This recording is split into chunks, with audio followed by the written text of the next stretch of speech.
all around. Let's unite comrades so we can bring them all down. You don't want to test an overworked mood duck and bring the trickle up in here and get this motherfucker poppin'. Underpaid and overworked, can't take that shit. Now you're in it with my boy and Abe don't quit. You're not the proletariat, corporatists get fucked. Meat is murder, come on and test this duck. Go to see me friends and I go to get them back home. Either in this game or I'll do it in a rap song. Yeah, we'll root your vibes, they're an evil corporation. Butchering me mates, which is added motivation. Meat tastes good, but the industry is whack brew. Try this duck and I'll hit you with the quack fruit. But get corporatists all goddamn day. Shrikle's up in here, Abe don't play.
Now that's what I call a bowel movement.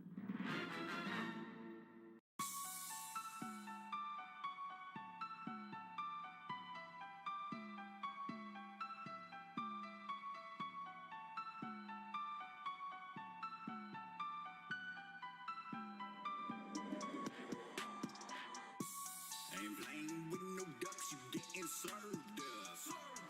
Bitch, blowing up is my purpose.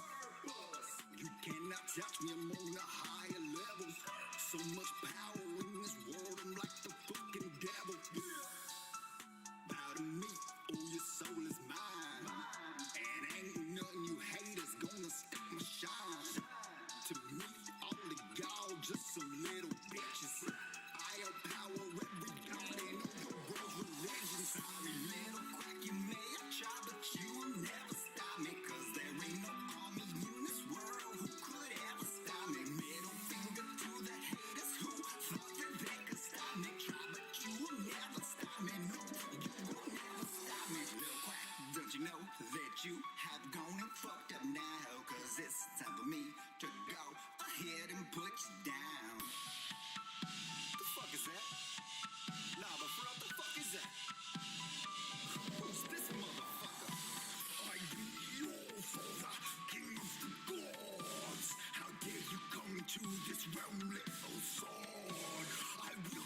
you hear may not exist, but they might. Never again will you trust your own sight. Did you see that there? Did you hear that? Yo, what's really anymore? You really can't tell. So we gave you a curse in a minute.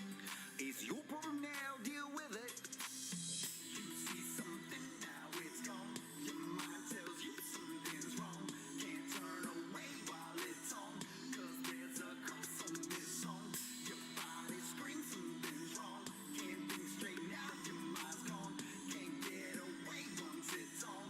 Cause there's a curse on this song. Hey there dudes, let me up in this bitch. You curse this song, that's fully righteous. Scaring kids is my bag, never did it like this. But I've been trying to get down with the psychological ish. I'm the smelter delta of the helter skelter. Ain't nowhere to shelter, terrorize like Delta. Coming through this cursed track to your home to belt your brother, dude, and Mo.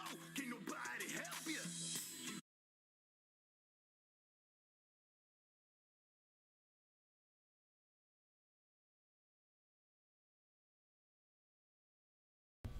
I'm here. I swear. I'm here. I'm here. Apologize for the late start. I put in an Instacart order earlier in the day, and it was just running late. It happened to show up like right as the stream was supposed to start. So I was like, shit, I can't just leave the guy sitting outside. So I had to just take care of that. But we're here. We're all good. We're all started. I got my Instacart order. Figure I can eat a little bit of that as we get started. The food is just like sitting there on my floor right now. I'll take care of that after. Welcome, Soul. Welcome, Streambot, who was once again uninvited to the stream, but welcome nonetheless. We are back in the Gameplay Fowl Writers Room. Folks, we got big announcements while I eat my food. I apologize if that's like loud in your ears. But we got some big announcements I want to jump into, since there's only 2 people viewing the stream right now. I'm not taking up any new viewers' time. Big announcements I want to make to the audience out there. Gameplay Fowl is undergoing significant changes. Going forward, the show will essentially be rebooted. Not in the sense that it's like going to be a completely different show after. It's not that type of a reboot, but seasons 1 and 2 of Gameplay Fowl were really about establishing for myself how to make a sitcom all by myself, all by my lonesome, and not just that, but how to make it work. So with the first 2 seasons, there was a lot of trial and error. I called it the sandbox seasons, where I was like, I'm just going to try fucking everything and figure out what works, what doesn't work, and essentially like how I could make it a viable show. So I'll do a whole update video. I've got a game room tour coming out where I'll talk about the future of the show. But for those who are interested now, right, who might not catch that, figured I would just give you the rundown, because it's also going to change the way we do the writers room, because the writers room had been structured in a certain way up to this point. By the way, I might dip out early. Currently buying stuff, so I gotta preserve my battery life. I understand that. But yeah, so the writers room's gonna go through some changes as well, because one of the big changes is we're not going to focus on a single game in each episode anymore. That was one of the things that just wasn't working. It felt very shoehorned in, and it kind of was. It was like 2 shows happening at once. It was like a sitcom, and then in the middle of that there was like a Beavis and Butthead style like commentary on a video game, and that was very minimal. I felt like if you were tuning in to watch our commentary on a game, you would be very disappointed because there's so little of that, and it just wasn't working in terms of retaining people, because I felt like the show was deceptive in that way, that if you saw a thumbnail for an episode that's supposed to be about a particular game and then you get to it and that's not really what the episode's about, That's probably why our retention is so low. So one of the things we're going to be doing is just changing the format of the show to, instead of being about specific games in each episode, it's just going to be a standard, not a standard, but like a traditional sitcom, in like a really absurdist way that just centers on retro gaming.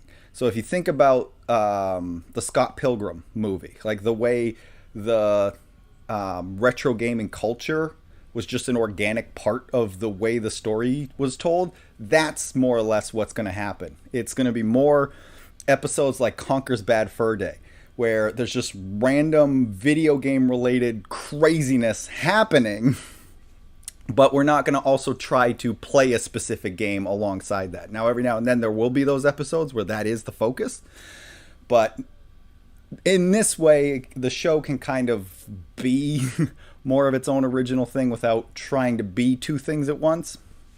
So that's one of the big changes. So one thing I want to add to the streaming schedule that will impact the writer's room is I want to have like a wild card day every week where I don't know what day yet, but we'll pick a specific day and that'll be wild card day. And I don't know ahead of time what game we'll play, but on those wild card days, I'll just come in with a random retro game or even a modern game, because that's one of the things that's going to happen in season 3 as well, is we'll play more modern stuff. But on those wild card days, we're just going to play whatever, right? It's not going to be part of a series like this, like we're playing Final Fantasy VII. Like it could be in the middle of us playing Final Fantasy VII, I'm like, today we're going to play Donald Duck and Maui Mallard, right? It could be that. It could be like, we're going to play Cupert today, right? Like, it could be anything. It could be like, we're playing Stray today. Today we're going to play Elden Ring, right? Like it could be literally anything on those wild card days. We don't know what it's going to be ahead of time. And that's kind of the point of it. It's like luck of the draw, whatever we get on that random day. And those will be mostly about just hanging out and like joking about video game culture in general, instead of trying to like make jokes about that specific game. Because I'll need the footage, because who knows what the hell is going to come in season 3. I want there to be like a chaotic nature to it. So anyway, y'all are here for Final Fantasy VII, so let's dive into that. But I did want to update you all on what the changes will be to gameplay, Fowl, because I know some people were very concerned considering the way the season finale played out. The show's not going away. That's not what that was about. It was always the plan. Today we're going to play Garf. So, Soul, you'll probably love this. One of the things I really want to do is play a lot more like fan-made games or like ROM hacks, because part of the nature of the comedy that I like, my style of comedy is I'm very into like the absurdist humor. So I want to make it much more of a thing that we play a lot of like random obscure shit that nobody's expecting. So if there was like a Garfield kart, like Mario Kart, but with all Garfield characters, like that would so fit into the vibe of what I'm going for. But we would treat it like that is the kart game that everybody played. Like not Mario Kart. Everybody plays Garfield kart. Like it would be shit like that. So those be the plans going forward. Yeah, so stuff like that is totally like in the vein of what we're going for. So, one thing I know that this Final Fantasy VII footage is going to be used for is an episode where I am desperately trying to prove that this is the best game in the Final Fantasy series. So I want like footage from all Final Fantasies that can be used in that. I don't want to give too much away, but like that's something I want to do. And I also want to like spell out mine and Cooper's characters more clearly. So like I'll exaggerate a lot of me. Like, it's going to be much more clear that I'm a retro gamer, and I'm, like, almost resistant to playing modern games. What is up with her? You okay? Glitching out there. Trust me, it exists in there's Garfield Mario Party. Like, that's perfect. Like, stuff like that would be perfect. So, one thing I want to do, I want to get to the point where I can, like, commission ROM hacks. Because I want to have, like, times where Cooper is able to, like, get us to play a game from his world. And it'll be, like, the same game that we're used to here, but everybody's a duck instead. So, like, imagine playing Ocarina of Time and, like, every character in it is some type of a bird, except for Kapora Gabora, who's like a bonobo, right? So, like, that's the kind of stuff I wanna do for, like, future seasons. And I think that will also make for better clips, right? Clipping out stuff to put on, like, TikTok and YouTube Shorts and that sort of thing. Because then it can be, like, the way we did Conker's Bad Fur Day, where there's just a series of gags that were video game related. So, like, the Harvest Moon guy, like, kicking the shit out of us. Or, like, Wario and Waluigi fighting the Castlevania turkey that jumps out of the wall. Like, just all kinds of randomness like that happening. Like, I did a poll about, like, what people's favorite episodes were, and overwhelmingly it was the 2 episodes that did a lot of that. So, naturally, like, those were also my favorites. So, I get it. Let's do that. Let's just do a bunch of that. And there's all kinds of other stuff. I'll do an update video going over all of that, so we don't have to waste too much of the stream time on that. But, like, that's what to look forward to coming in the future. It's the ocean. A creepy man was signaling for us to come. I was scared to come. Wait a minute. Why was the creepy man signaling these small children? I can kick that ball, by the way. I love Cloud, like, fucking up their game. Oh, that's another thing. I don't know if you guys saw this. I only, like, happened to randomly come across this, but there's apparently been a change to the YouTube policy. They're going to be, like, stricter about curse words on YouTube. And, like, I'm not super concerned about that, because part of the joke of my show is, like, that we curse excessively, but it gets bleeped. So that was always part of it, so I'm not super concerned about that, but it's like, that is so far removed from what YouTube used to be, that it's like, it's a sad sign of how things are changing. Like, I get it, it's not advertiser friendly, but, like, look at Angry Video Game Nerd, man. Like, how his whole comedic style is established through, like, swearing his head off. Alright, what do we got here for... Oh, shit, there is stuff I want revive. Alright, we're gonna go get some... It's gonna screw people over so... But yeah, I know. I don't know. It's yet to be... I'm not monetized, so I'm not really that concerned about it yet, but... If I ever get monetized, it could be an issue. But, like, I curse a lot on this stream because that's just how I talk. But, so, when I wrote the first season of Gameplay Fowl, I knew that COPPA was an issue and that there could be a concern with Cooper being on the show, that YouTube could assume it's made for children. So I was like, my way around that is to have Cooper swear his fucking ass off. But at the same time, I was like, but that's going to hurt my chances of getting monetized because it's not advertiser friendly.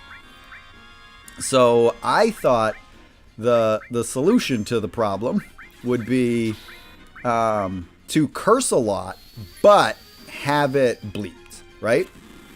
Then it would be like, you can't assume this is made for children. While at the same time, it's also not unsafe for advertisers because we're not actually cursing, like it's all bleeped out. So it's yet to be determined whether they'll consider, like, bleeped out curses to still be unsafe for advertising. So we'll see. I've had issues with episodes in the past getting throttled because they were like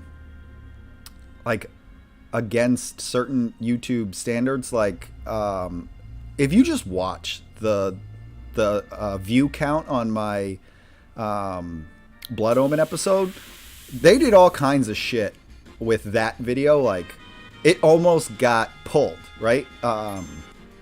They almost took it down because there were like a lot of I forget what they called it. It was like shocking content. They said it had too much shocking content, and I actually had to like fight YouTube over it because they throttled it at one point, and it was like at the risk of they were going to delete it and take it down, and I had to like fight with them over it because they said that there was like a lot of their shocking content was that there was a lot of blood and gore, right? So I had to go and like look through the policy, and if the blood and gore is part of the game you're playing, then that's acceptable. If the blood and gore is something that you made for the video, that's not acceptable. So all the blood and gore, thankfully, from the Blood Omen episode was actually from the game, because I didn't know that. Like, I was actually considering having like a bunch of blood and gore in it. So I'm glad I didn't, because they straight up throttled it. Like at one point, it was steadily gaining views, and then it just stopped because they buried it, so no one could find it.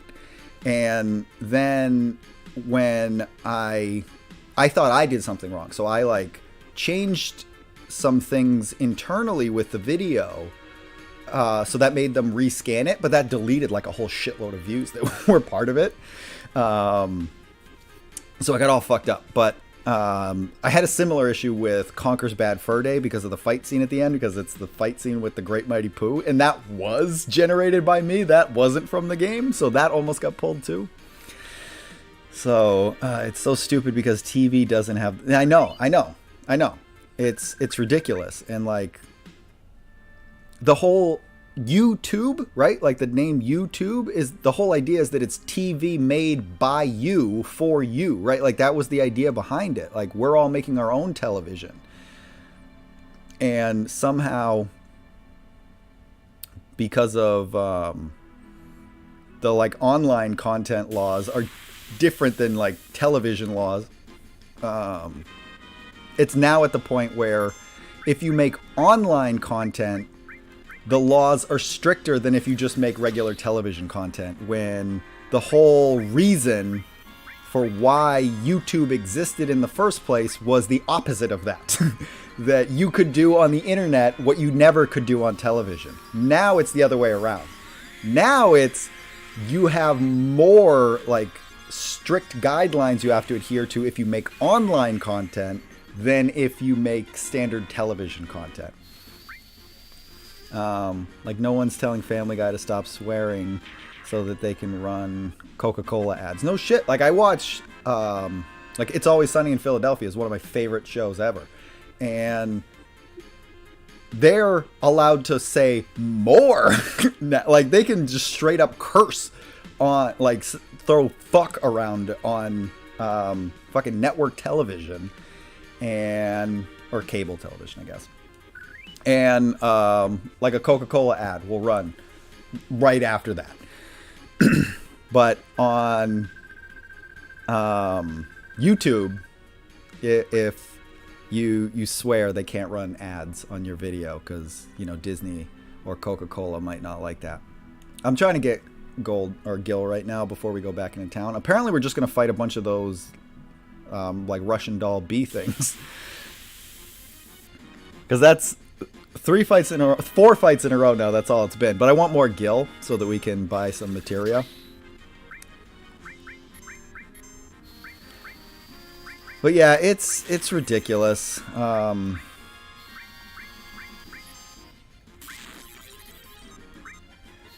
In the next season, there's going to be a lot more absurdity.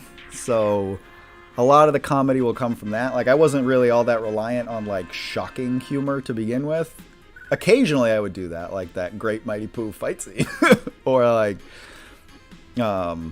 Dracula, like killing a bunch of people.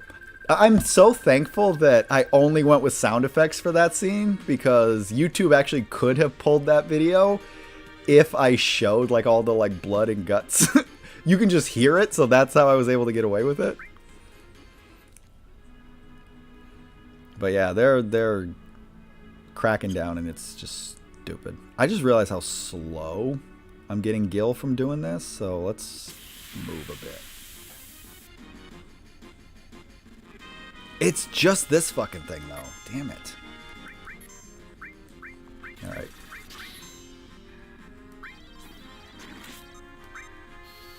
I thought I was getting more Gil than this, but it's actually moving very slowly.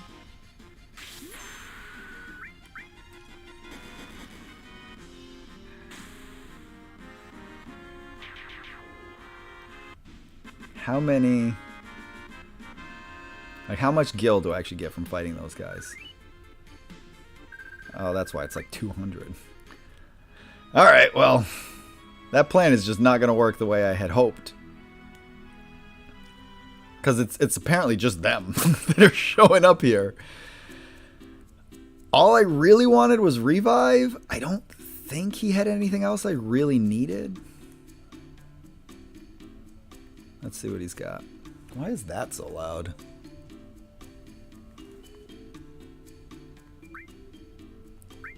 I did want that. Oh, I might want Seal. Yeah, I could probably go without Seal. This one's the only one I really needed. Do. Oh yeah, we're back in Costa del Sol. How about some soft as a memento? He's trying to warn us. He's like, hey, you're gonna get petrified. You better buy some soft. Do I have any already? No, I should probably buy a couple. There, now we're broke. Because usually when they say stuff like that, they're telling you that like this is an issue you're gonna have to face soon.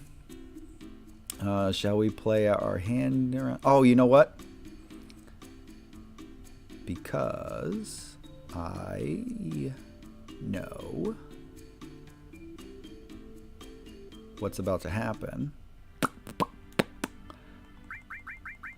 We're just going to swap out.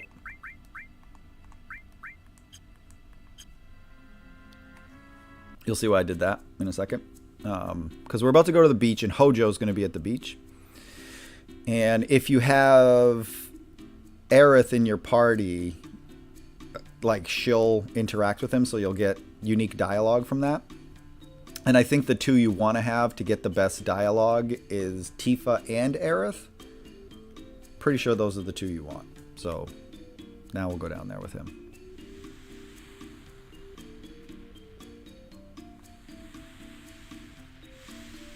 Where is he at? There might actually be something I'm supposed to do first. Yeah, I think there's something I'm supposed to do first. President Rufus came here yesterday.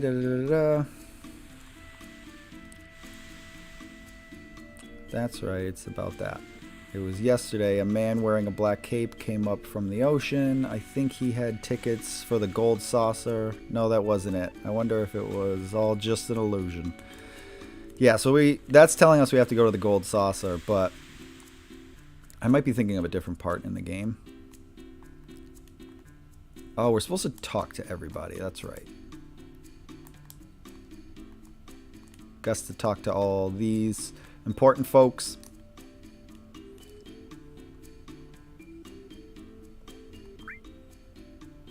Yeah, we fight a lot.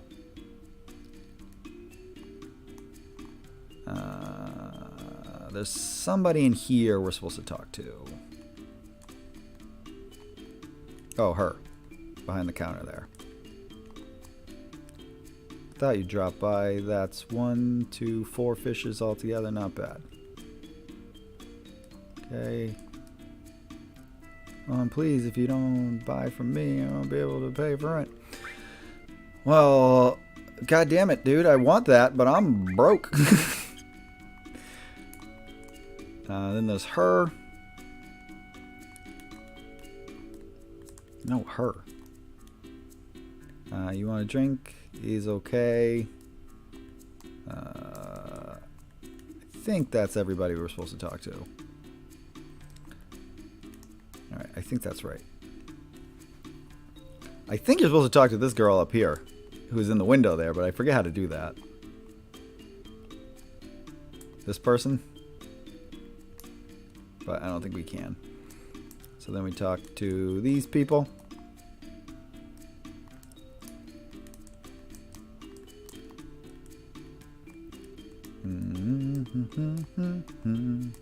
I think that does it.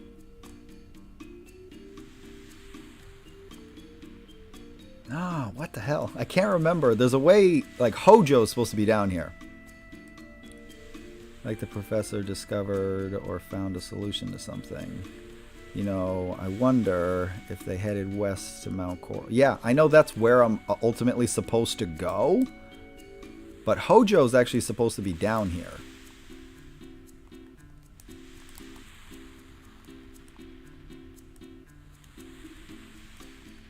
And talk to this guy in the water. I remember it's something like that you're supposed to do. Like, you're supposed to talk to certain people and then come back to the beach and then Hojo will be there. But it's also possible that that happens later in the game when you come back. It's these little parts I don't quite remember very well. Like, he'll be right there. He's easy to spot. So let's try, now that we've talked to everybody, taking a nap. Do, do, do, do, do. We don't necessarily need to talk to him, because we can just move on.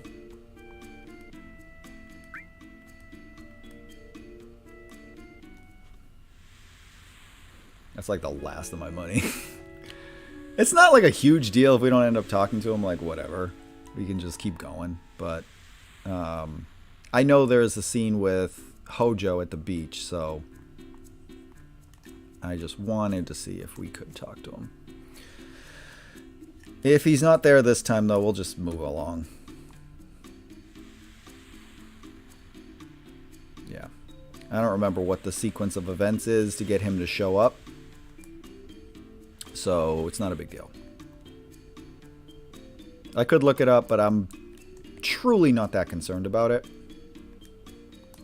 It's just much more likely that I'm thinking of a second time we visit the beach, because I do think we come here twice.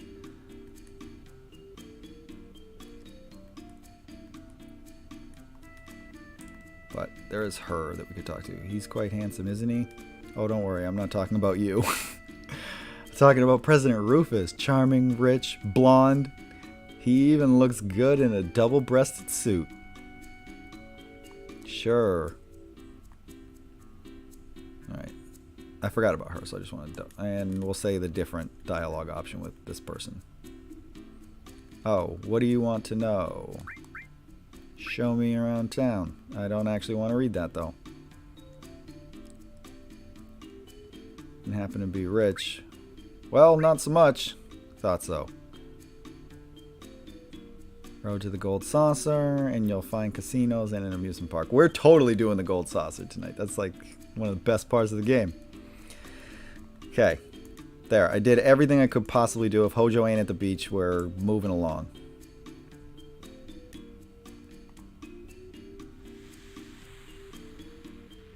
Okay, he ain't there. We're moving along. Screw this.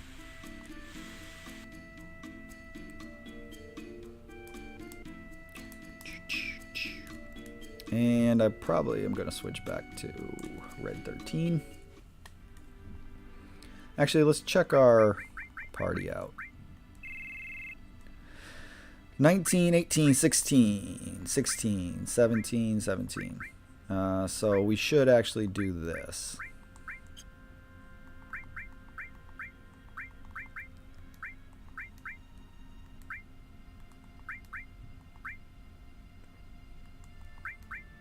Oh shit.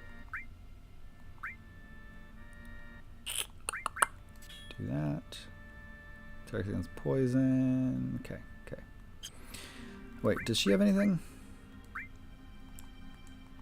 No, okay. Let's... What does he got? Chocomog? Okay. Exchange. Oh shit, Tifa's got all the good shit. God damn it.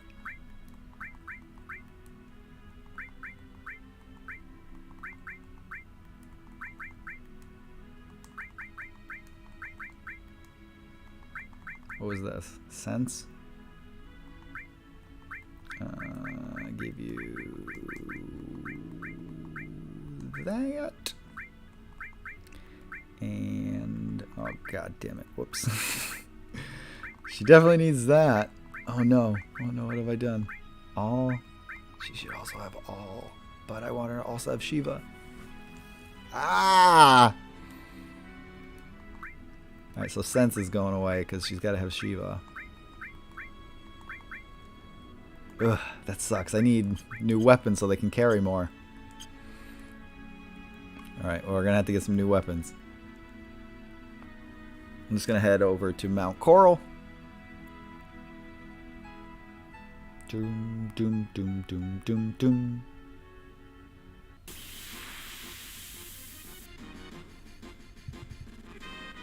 It's always this fucking thing.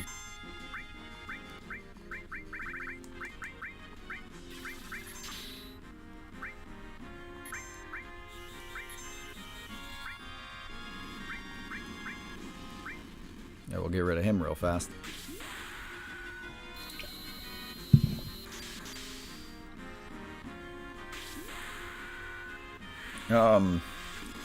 I should look it up and see what that Hojo thing is I'm thinking of. Because there is a very good possibility. I'm just thinking of a different part of the game.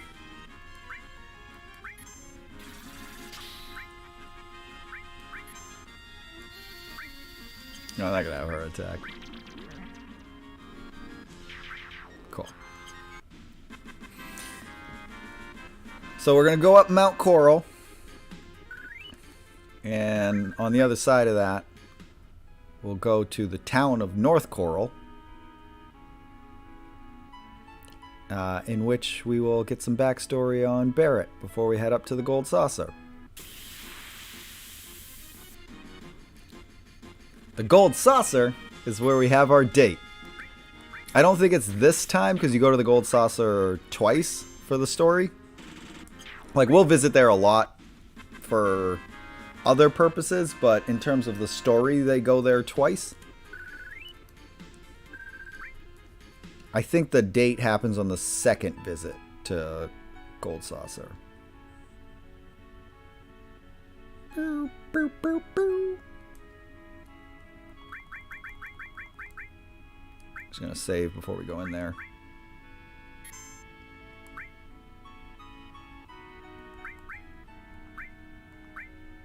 Oh, damn.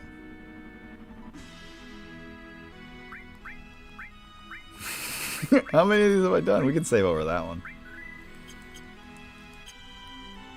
I am eventually going to run out of save slots the way I'm doing this. But I want all those save slots in case I want to revisit something. Hey, you're actually talking to me. That's a weird thing to say. What is it? I just passed a guy in a black cape back there. I just tried to tell him that it's dangerous up ahead, and he ignored me. Sephiroth. There was a black-caped guy here, too? Oh, I think Barrett's going to be like really quiet throughout all of this because he realizes we're headed back to his hometown.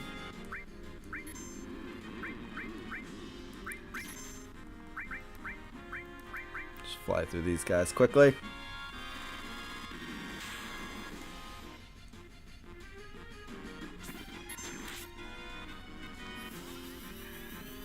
Now we're after you cross this like mountain range, It's like really weird how this world is laid out, because you cross the mountain range and on the other side of that is a Mako reactor, and then just beyond that is like a downed roller coaster that you have to like make your way over.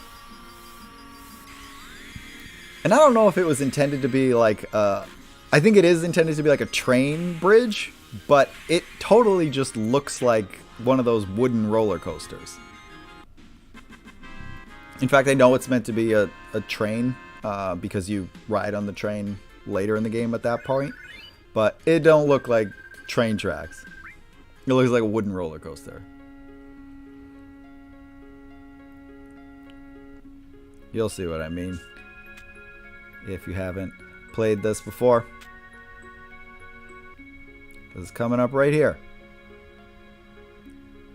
Running off into the sun. And then we go down here to our Mako reactor. Shinra just loves putting their reactors just all over the place. So right on this mountaintop, of course, I got to throw a reactor in there.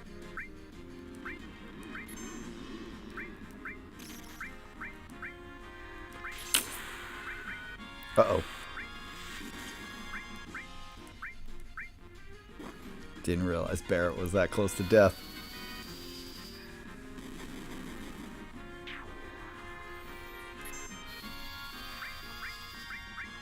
What does he got? Just attack. Screw it. Just attack him to death.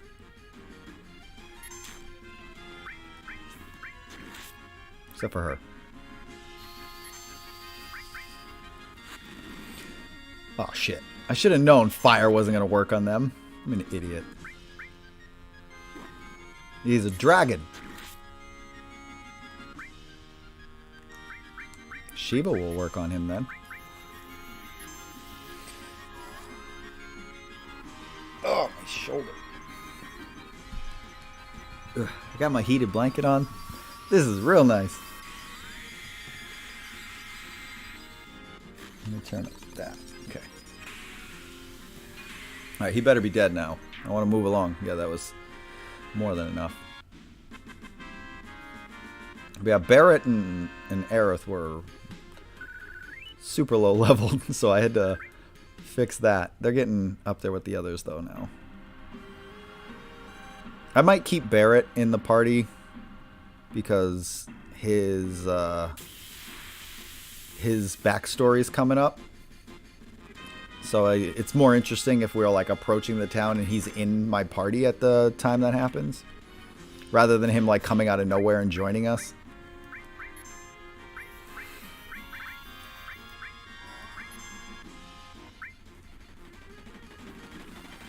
If that doesn't make sense, you'll see what I mean when we get there. There's also a couple of little hidden bits coming up here. Shit, he's low on health. I better fix that. Now we're going to sort that out real quick.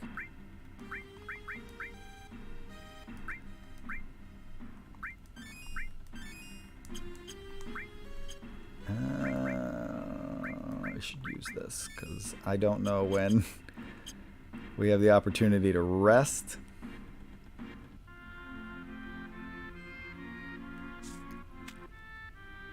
There's a few things we're going to do here.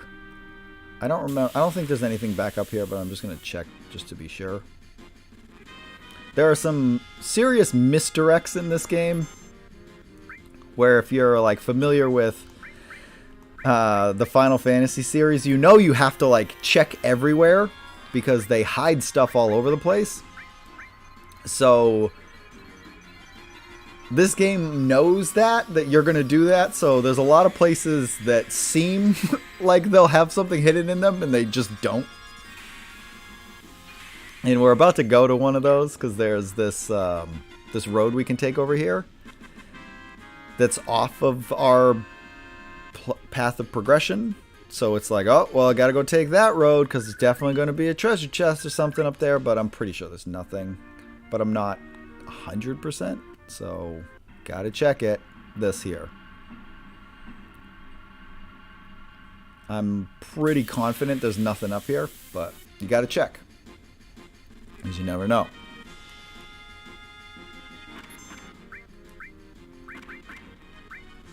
Although with the amount of times I've done this, I should know by now.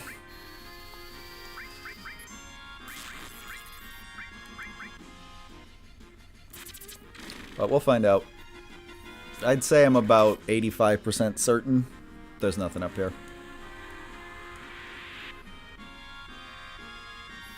Which means there's that 15% chance I'm wrong. And that someone's ultimate weapon's tucked away somewhere up here.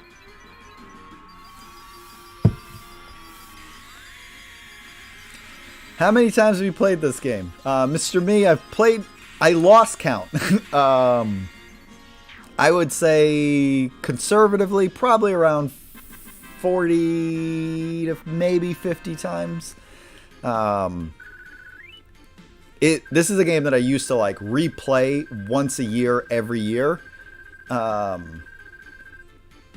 prior to doing that, I would play it like multiple times throughout the year. So the last time I counted, it was somewhere around like 25 times, and that was like a decade ago. So I would say probably around 40 to like 50 at the max. But it has been a while since the last time I played this. See, I was pretty sure there's nothing up there. Oh shit, there is something. Shit. There is something down there in the other direction. Because you're supposed to just continue along that train track, but there is something down here.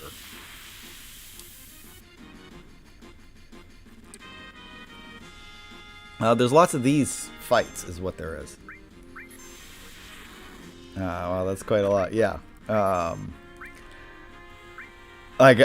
This is, no joke, my favorite game of all time. And that is mostly based on nostalgia, but it's like my comfort game. Like I'll randomly just pop this in and it just puts me in a good mood. So I've played it quite a bit.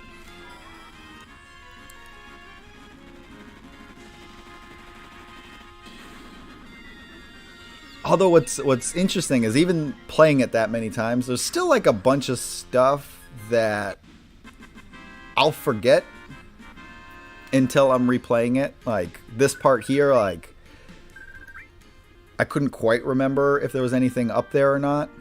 I think this is actually just here because the cutscene is going to involve this. I was thinking of later on, like when we get up further, there's a path that we have to take that goes down below.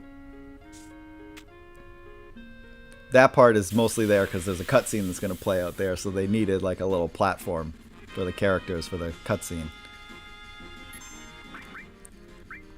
We'll do away with them real fast. I don't think okay, I do have ice equipped. Well, thank you for joining the stream, Mr. Me. My back. One of the things I really want to do as we get to the different points in the story is explain some of the convoluted story of Final Fantasy VII. Because there's a lot of misconceptions about the story. Like people get confused about some stuff, rightfully so, because some of it is very confusing. But having played it as many times as I had, plus I have there's a book of short stories that are like tie-in stories to the game that are like, they kind of tie everything together, like the game, Advent Children, Dirge of Cerberus, Crisis Core, it like ties all that together. There's just certain stuff that makes more sense when you know all of that. And I'm just obsessed enough that I happen to have read all of that too.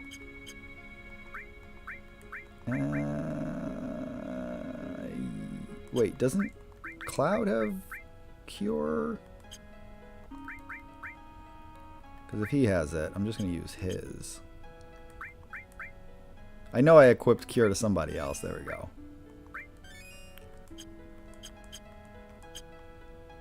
Because she was real low on... here we go. This is what I was looking for. She was getting low on MP, and I didn't want to use another ether. But I don't mind using a tent. Just save real quick. Add it to one of my 1,000 saves.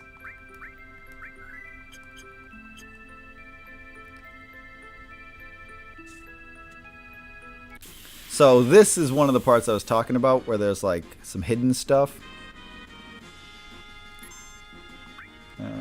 Let's do that. And that. And she can just attack because I'm not going to need her. But there's points where you can fall down these train tracks. See, like that looks like a roller coaster. That does not look like train tracks. But you're supposed to fall. And there's items that you can get on either side of the like bridge as you fall. So if you fall right, then you can get those items. Which is much easier said than done.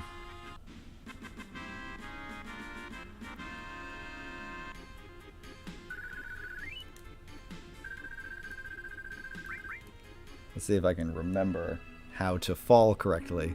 All right, here we go. No, don't jump. Don't jump. Gotta fall.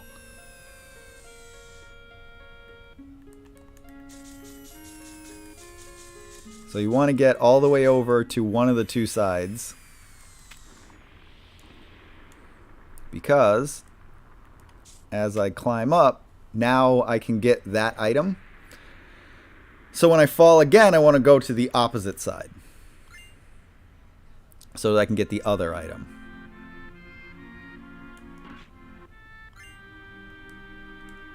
I think this is the one that takes away all of his materia slots. Nope, it's not that one. There's one of them where like it's a stronger gun for Barrett, but it takes away all of his materia slots. Thankfully, this is not that, but he can have this. This is one of those games I feel like I should have played. I only recently started Mario 64 for the first time. Had an N64 as a kid, but never played it. This is one of those, like, classic games as, like, part of video game history. Like, this game shaped so much of what video games became after. Mario 64 is another example of that. Like, that set the precedent for how a 3D game should play. This one kind of created like what a cinematic game should be like. If you want that like cinematic story experience from a game, this kind of like set the standard for what that should be like. So it created like the modern blockbuster game, or like AAA blockbuster game. See, now we got the other one. But you can always just watch streams of it and get a sense of it. It's one of those things where it's like, if you played it at the time, you knew you were like playing a part of history. So that aspect of it is gone, because now you look back and you're like, nah, there's nothing too special about that. Like, I'm used to that now. Now there's no point in falling, because I already got this stuff.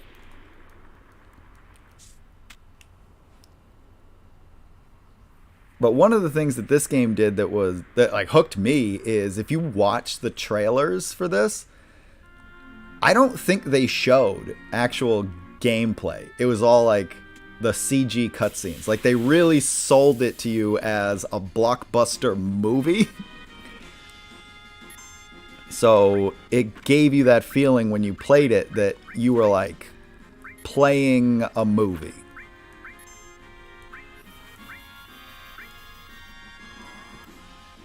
Now that's laughable when you see the graphics of this. Like, really? This game? But at the time, we had never seen anything like this.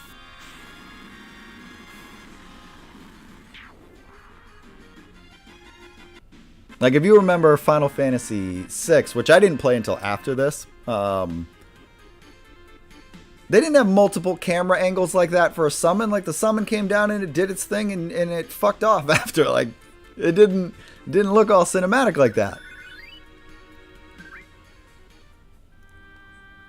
No, don't jump that.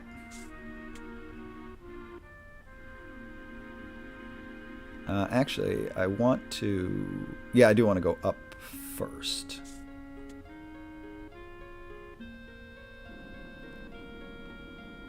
See, because I have to put that bridge down for them. Cloud, go! Here's one of those secrets I was talking about. Listen. Ready? If you listen, you'll hear... Hear that? Birds chirping? Because you can climb this. If you didn't know that, you just run past it, wouldn't think anything of it. But when you hear the birds chirp, you can actually climb that wall. How cute. Hey. Leave it where it is. Don't take the treasure. It's got nothing to do with us. Just forget about it.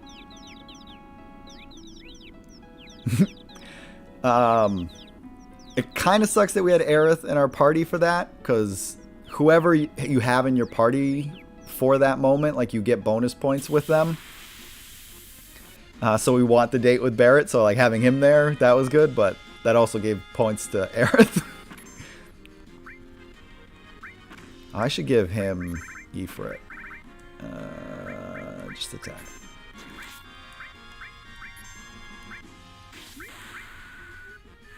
Yeah.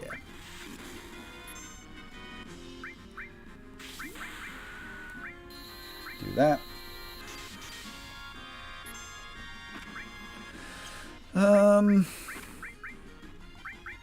Guess we can do this.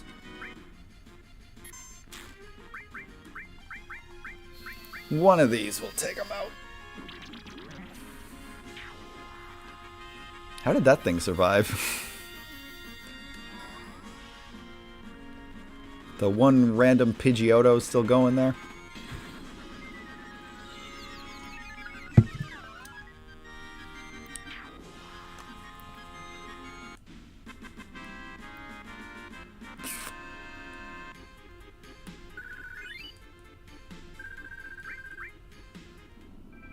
So we go in here. He just ran into the wall. Ow! Sure is tight in here. Come on, Cloud. Don't let it get to you. Let's see this. This is it. Maybe if I turn this, do it. Okay, so he's going to do that.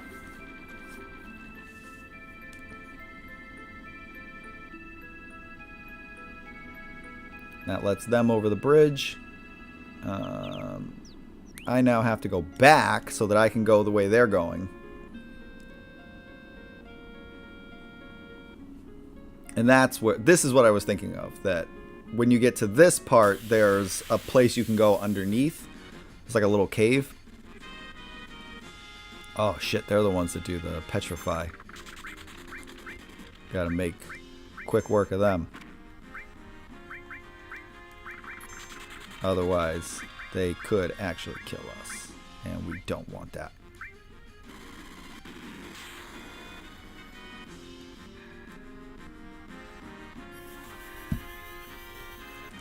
One quality of life update that would have been nice for the Switch version would have been like checkpoints. So you're not just restarting at every save point. But again, I've beaten it so many times that I've gotten in the habit of saving frequently.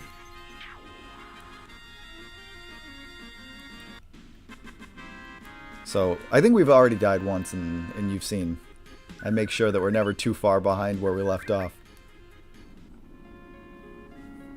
That's from years of playing this and making the mistake of not saving as often as possible.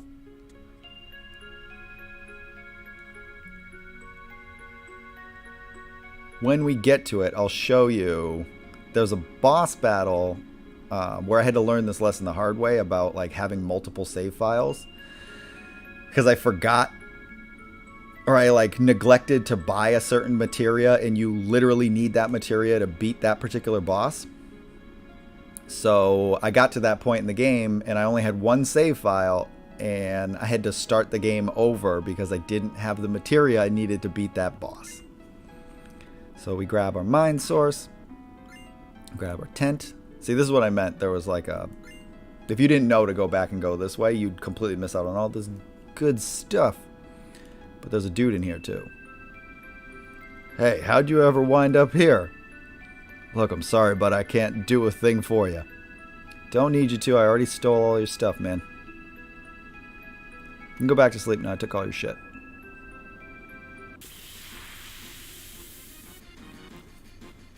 Cloud, like Link, is a kleptomaniac. He just goes into people's houses and just takes all their shit. I definitely pick it up next time it's on sale on Switch. I'm really enjoying older games at the moment. Me too. Like, I get in these moods where it's like I just play older games. I just did something that's going to heal that dragon. There was a Square Enix sale on Switch recently. I don't know if that's still going on. But yeah, you can usually find this game pretty cheap. I have, you know, I actually think I have both the digital version and the physical version. But I own Final Fantasy VII on every platform you could own it on. So I have it on like the PlayStation. I bought it on the Vita. So I have it on all my like PlayStation devices. And it was like $5.99. And I see it on Switch all the time for like $2.99, $3.99. So you can just like wait for a sale and grab it real cheap. They have it on Steam too. I know this because I have the Steam version as well and have modded the hell out of it.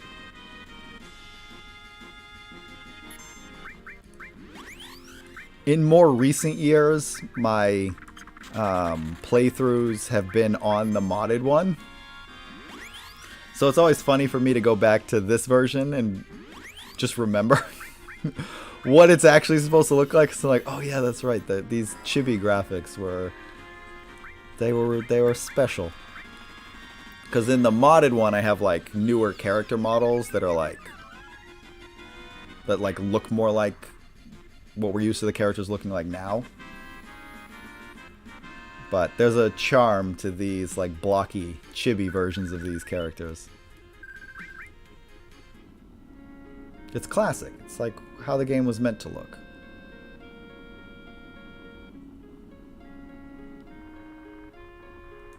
Shit.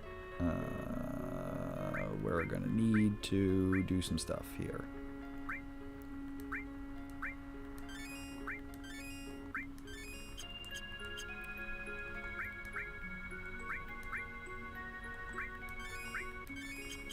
There we go.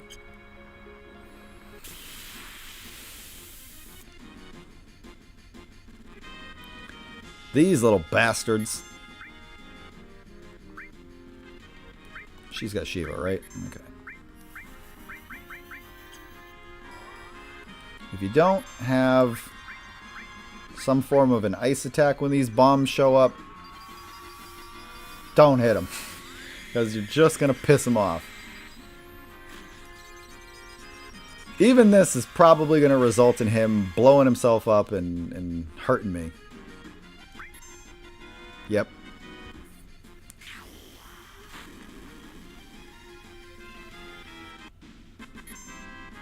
He hits hard.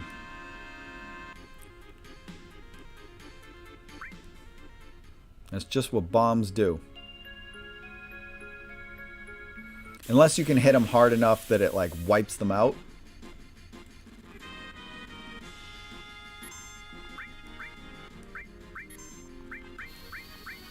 So I'm hoping these two back-to-back shots will be enough to take him out, but probably not, because he's already growing.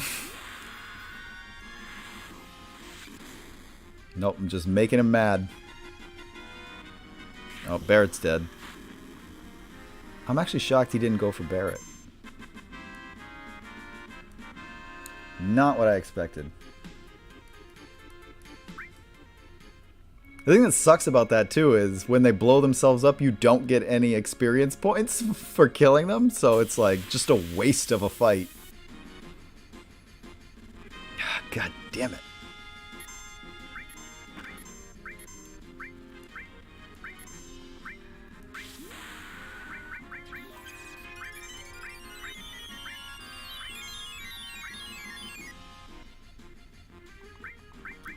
I'll try this.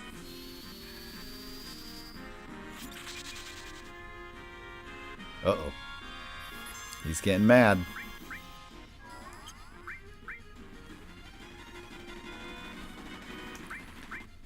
This is a weird relic of this game that you can't select the attack while the summon is playing.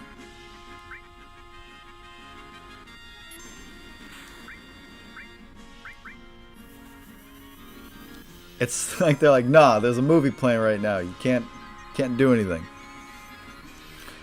But this actually comes in handy in like really intense boss battles, because then you can like think and like strategize what your next attack's gonna be. It buys you a moment. That's what you want to happen. Like actually kill it. Don't let it blow itself up. Because then you actually get something for killing it. Cool. Alright, we're in North Coral. This is why I wanted Barrett in my party. You're... Hey, he's back! They're not happy to see Barrett return into town. Wait here. I want to go full screen for this.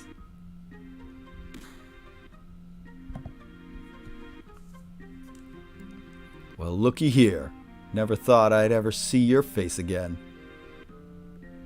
Those people over there, they with you? Well, I feel sorry for them hanging around, walking death sentence like Barrett. You got a lot of nerve coming back here. Look at this place. It's all your fault North Coral turned into a garbage heap. Why don't you say something? Or did you forget what you done here already? Yeah, they're not happy with him. But he said sorry. Fuck, you ain't even worth the effort. Don't waste your time talking to that techno freak. Damn. Gonna body shame him?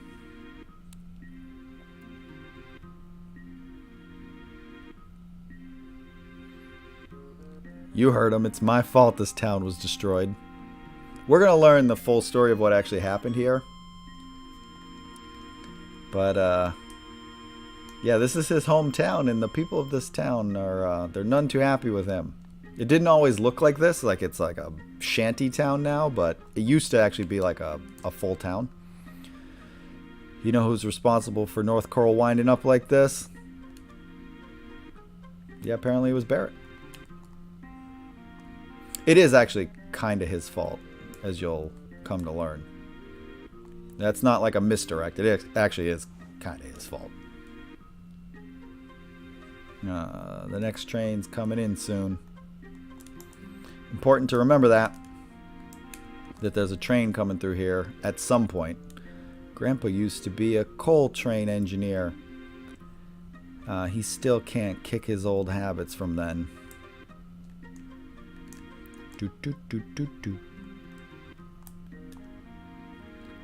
Get out of the way. The only way we can make ends meet around here now is by collecting junk.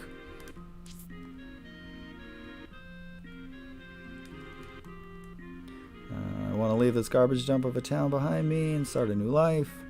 If I had a buggy, I'd cross the southern desert and go to that town across the river. Alright, they're giving us clues about what we need to do next. Everyone knows that accident couldn't have been avoided. But no one will be satisfied until someone takes the blame. Isn't that always the way it goes? We gotta talk to this kid. There was something glowing in that well over there. If I can get my hands on it, I'm gonna sell it and go to the gold saucer. So he actually gave us 2 pieces of information we need there. Number one, the gold saucer thing. We got to go to the gold saucer, but the well has something in it that we want. That comes later. I actually don't know where this well is he's talking about. And it doesn't really matter because it's way later in the game that we do the thing. And the actual placement of the well is kind of irrelevant to it. Please buy something. Anything will do. I actually think they don't have any of the good stuff here to like show that this town is broke. Oh, they do have that. They have some stuff. Transform is like what you use to turn enemies into frogs.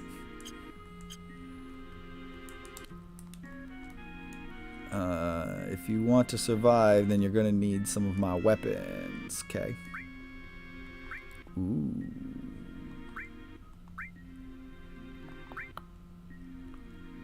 Oh, I can buy this.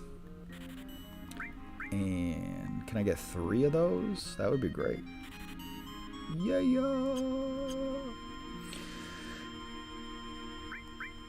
okay, give him Force Stealer. Wait a minute. You shitting me? I had another sword this whole time I could have been using? We're going to use it for a little bit. And then I'm going to switch to the other one. Because the other one is a little bit better, but it has fewer materia slots. But this is what we want right now. Because we need more materia slots for everybody. She should have revive. I'm going to exchange here. Because I think Cloud should probably have this. And Barrett. We'll throw on some shit like that.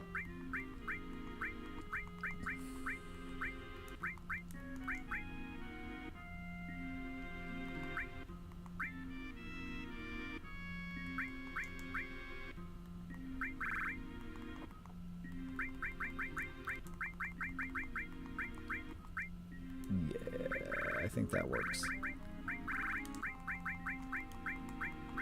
There's so much. I want more materia slots because I want to start like leveling up more of my materia, but we're kind of limited at the moment. All right, let's hear this person's story, and then I do want to go outside of town to level up a bit more. Listen to your story. Take that road on the left to the ropeway station. The ropeway will take you to the gold saucer. It don't mean much to us poor folks, though.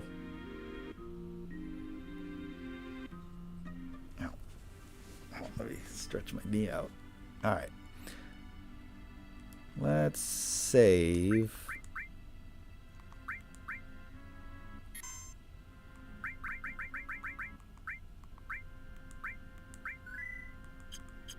I'm going to swap her. I'm going to keep Barrett on the team. But I do want to level some of these other folks up, so let's do Yuffie.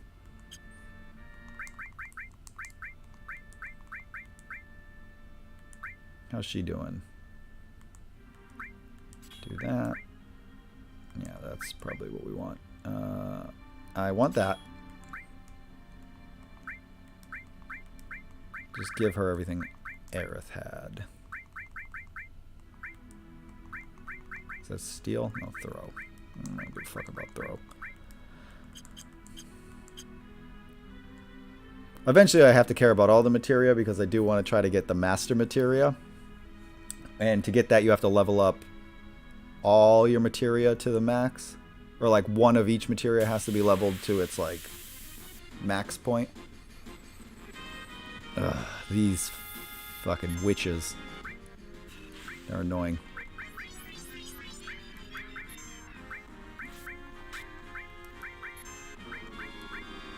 Wait. No, I can learn that.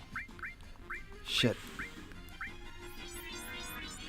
You can actually learn enemy skills from these things. So I kind of want Cloud to get hit with everything they got, because like that one that they just did, I can learn that.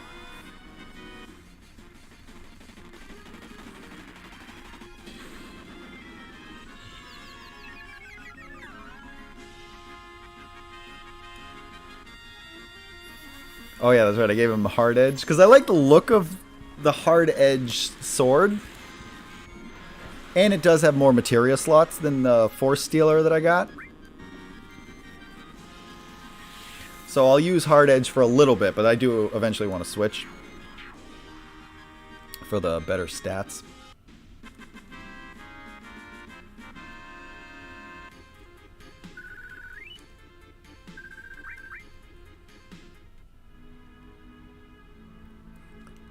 One thing I like to do, and this is such a weird, strange little quirk, but I said in a previous stream that I always feel like the character you have in the middle during these fights, it feels like they're the leader for that fight.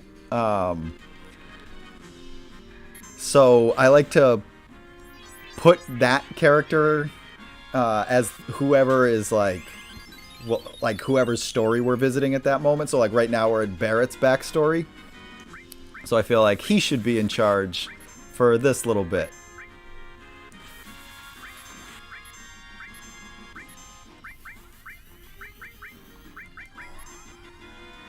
Oh, Yuffie got the limit. I was like, who's got the limit break that I can use? Yuffie, and she was preoccupied.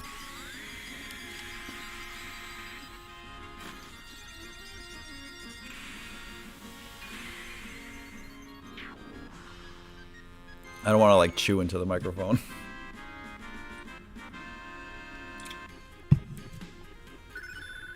Aw, shit, we're leveling up some materia.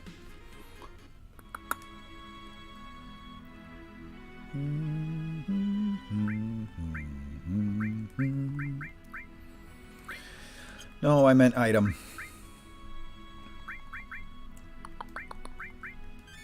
There we go. We need the buggy so that we can cross this, because right now we can't go up there. So we need a buggy for that. But right now I'm just trying to get some gil and trying to level up a little bit. Before we go on to the gold saucer, which is everybody's favorite part of this game. Rightfully so. I love the idea of an amusement park that's just like a dedicated place for all the mini games.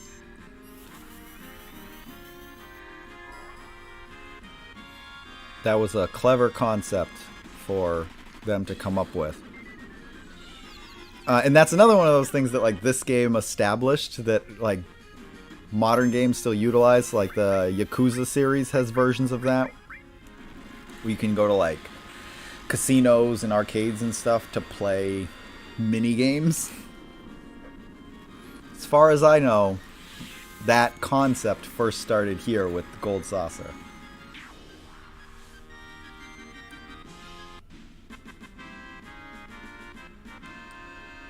Alright. I think that's good. I think we got what we need. Oh shit, I think I need money to get into the Gold Saucer. I'll get a little bit more gil before we go in there. I can't remember. I know you need money to get in, but I don't remember if the first time you can get in for free. It's like 1,500, I think, to get in. But that might just be for like subsequent visits after that first time.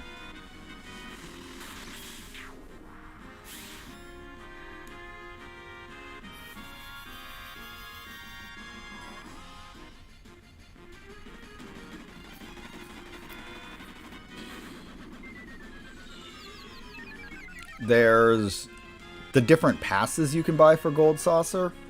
There's like one for 1,500 that's like a one-time only pass, and then there's another one that's like 150,000, and that's a lifetime pass, so that you can just go to Gold Saucer all you want, and you don't have to buy a new pass every time you go in. Like it's fucking Disney World. Do I still only have the one enemy skill? Come on. This is getting ridiculous.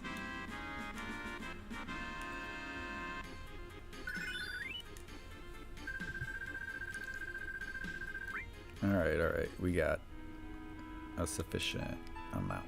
Let's go.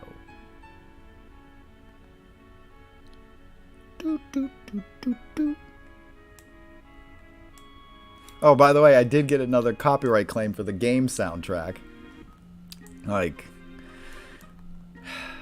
YouTube, y'all need to knock that off. I have no control over the music that plays in this game.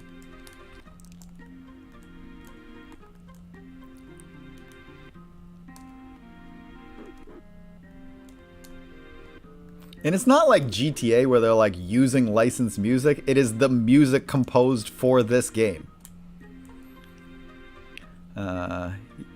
Yay, what do you want to play? Nothing.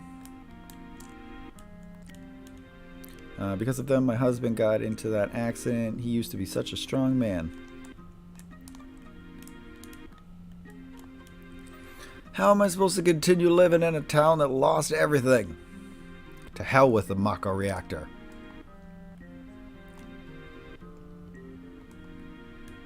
We can rest up here. I don't know if we need to, though. I hear it's a big fad right now in the city to get tattoos. Is that right? I wouldn't know.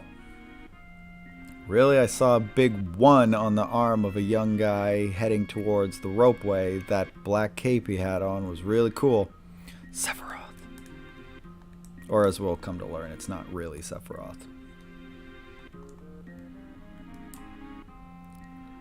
Yeah, stay. I don't think we need to, but can't hurt to rest. But I think we'll go up to Gold Saucer now.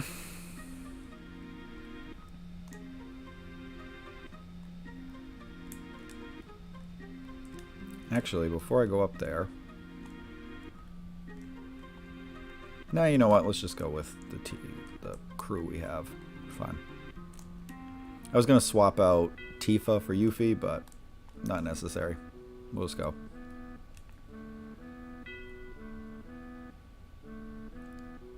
Barrett, what happened? Sorry. What happened? My hometown used to be around here. What do you mean used to?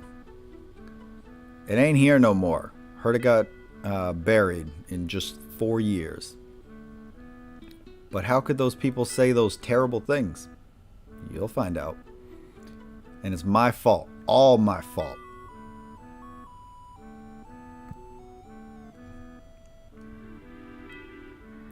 My hometown, Coral's always been a coal mining town. Important to remember, it was a coal mining town. It may be dusty and poor, but it's calm. That's the first time I ever heard Mako reactor mentioned since then.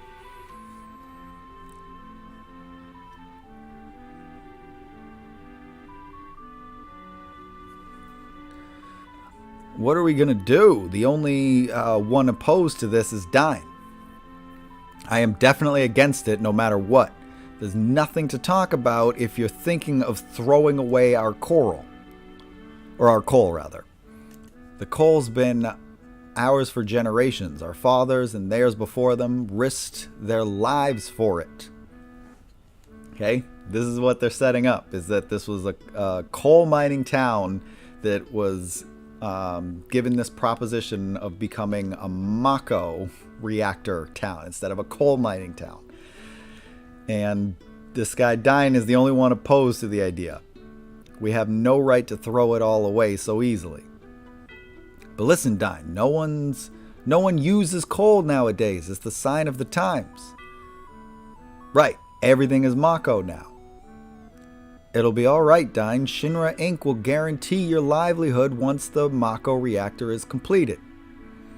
Listen, Dine, I don't want my wife, Myrna to suffer anymore.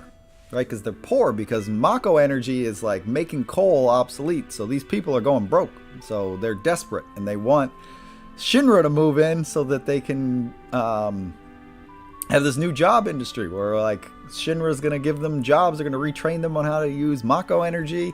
It'll be great for the town, right? I know how you feel. I feel the same way too, damn it. But even so, I won't give away our coal mines. Smart move. It's all they got going for them. Dine, you've got to understand.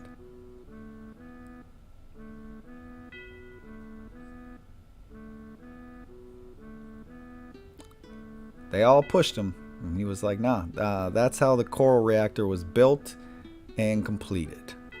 We all thought it would bring us an easier life. Oh, but look at that. That's not what happened. It happened when Dine and I were out of town for a few days. Coral was burned down by the Shinra troops. All the townspeople, all my relatives, everyone, everything. Just like Cloud's hometown, burned down. Shinra troops, what for? There was an explosion at the reactor. Shinra blamed the accident on the people, said it was done by a rebel faction. Nope, it was just a fuck up at the reactor. That's so terrible. Well, I guess that's true, but more than Shinra, I can't forgive myself. Never should have gone along with the building of that reactor. Don't blame yourself. We were all fooled by the promises Shinra made back then. That's why I get so pissed off. Not only did they take advantage of me, but I lost my wife, Myrna, too. This is now the person, like the teller, being like, hey, everyone, if you want to go to the Gold Saucer, could you, like, hurry and get on? Yeah, let's do it. Let's just get on. Dine was my best friend. We were closer ever since we were kids. We were close even since we were kids, whatever he said. I never knew Barrett. Barrett never said anything. I'm not sympathizing with Barrett. He never should have trusted Shinra. She's from Wutai, so they were always enemies with the Shinra, so they know better. We better go on.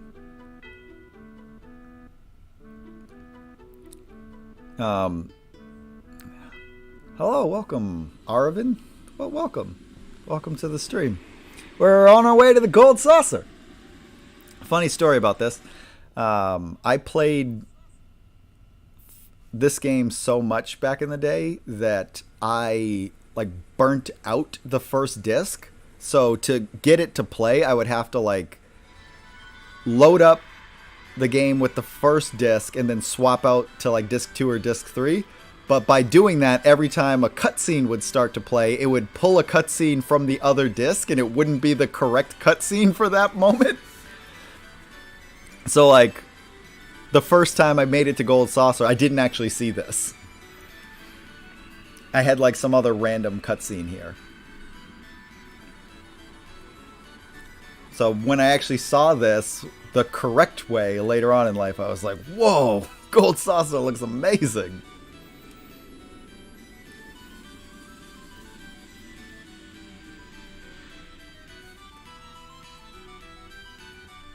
Alright, here we are. We made it to the Gold Saucer. Let's talk to our Chocobo mascot friend here. Welcome. Something I think is just funny commentary is there's a save slot over here. Like, you can save. Save point. Access the menu and select save to save your game. But each transaction will cost 5 GP, which are Gold Saucer points. I think that's like really funny commentary on like Disney World. That everything costs you money. You can't even save in this place without spending money.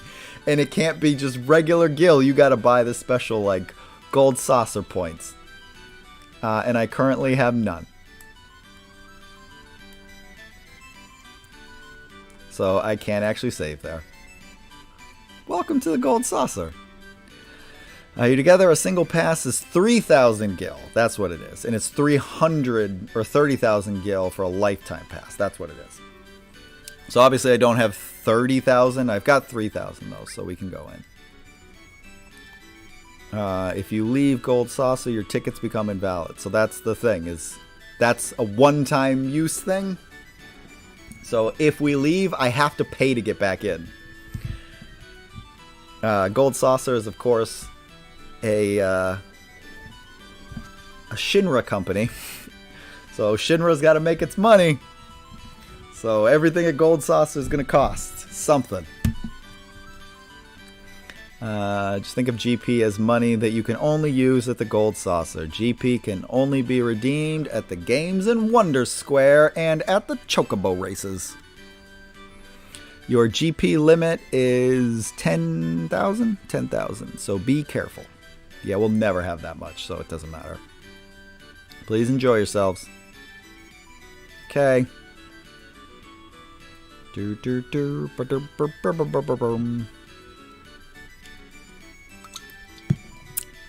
I swear to God, if I get a copyright claim over this music.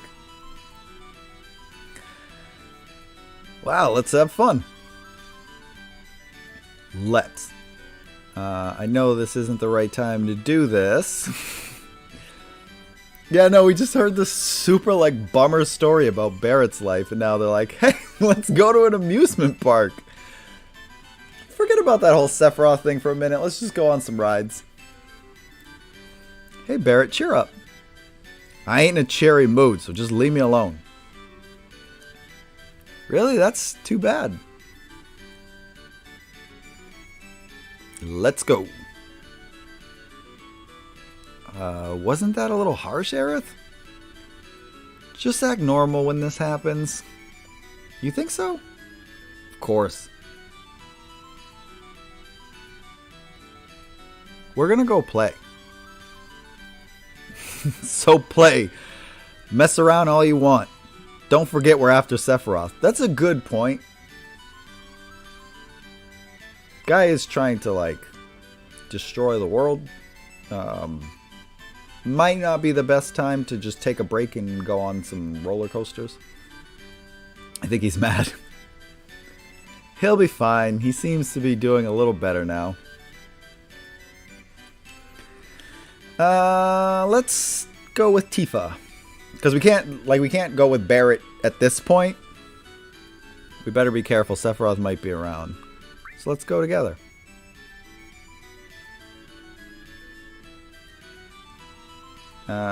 So this is not the actual date. There's a date later in the game when, like, someone will come into your room and, like, invite you to go on a date with them. This is not that. This one you can choose any of these randos. So we'll choose Tifa because I do want something to happen with Tifa later in the game, but I want Barrett to be the person we go on the date with. We might have already screwed that up though. Let's see. Which one do we want to do first? They want us to go into Wonder Square because that's where Kate Sith is going to be. But let's do this first.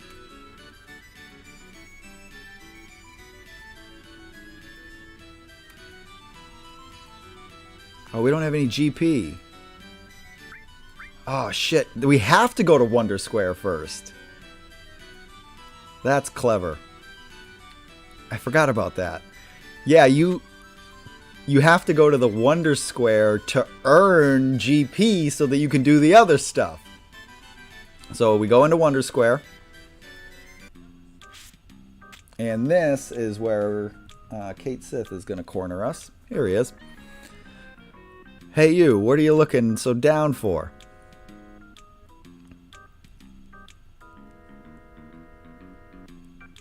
How about it? Want me to read your fortune? A bright future, a happy future. This is one of the things I don't like about the North American translation. In the European translation, he's got a super thick Scottish accent, and that's more like the Kachi. The Kate Sith is a creature from Scottish mythology, so like it fits better, but he doesn't have that in this translation. Oh, but don't hold it against me if it doesn't come true. Oh, so sorry. I am a fortune-telling machine. The names... Yeah, we're going to keep it. I'm going to pronounce it Kate Sith because that's the traditional way people pronounce it. But that is actually pronounced Kachi because it's like Gaelic. It's technically Pictish, but Gaelic would be the modern version of that. So it's not pronounced like you would think as all Gaelic things are. It's pronounced really funny. It's pronounced Kachi, but we're not doing that. We'll just call him Kate Sith. So that's going to be his name.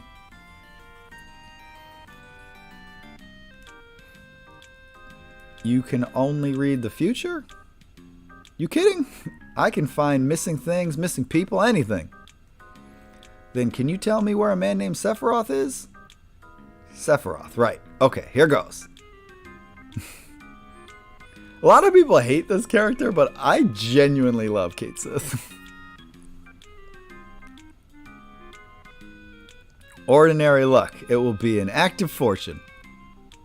Given to the goodwill of others, and something big will happen after summer. Wait, hold on. Let me try again. Yeah, he's not very good at this whole fortune-telling thing.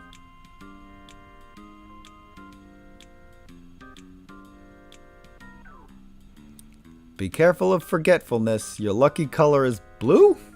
Forget it. Wait, give me another chance. Wait, let me try it again.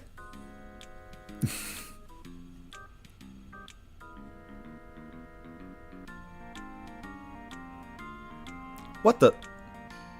What does it say? What you pursue will be yours, but you will lose something dear. That is just storytelling. Once you get to the point where the characters receive the thing they want, it comes at some great cost. So that's just what that's predicting. The story's going to play out like a story. You will lose something dear. I don't know if that's good or bad. This is the first time I ever got something like this. Then shall we? Excuse me? Being a fortune teller, this is gonna bug me. If I don't see how it turns out, I'll never be able to relax, so I'm going with you. Is it alright, Cloud? As we know, Kate Sith is actually a spy, so this is his way of, infiltrating our group. I'm coming with you no matter what you say. Hey! Alright, well, we got a Kate Sith with us now. They probably told you at the entrance, but most of the attractions at Gold Saucer only take GP. They don't sell GP, you can only get them from the Wonder Square games or at the Chocobo races. Okay, so that's why we come here, because we need to earn some GP. I will screw around a little bit here, even though there's really not a lot you can do at this point, because they restrict you from a number of things. And I'm also kind of low on Gil. Oh shit, I don't remember how to do this. I think you just mash buttons.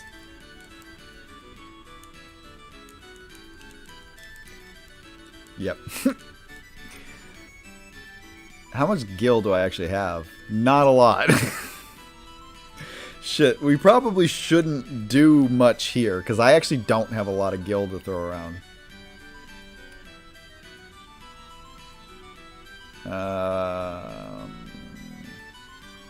There's stuff like this.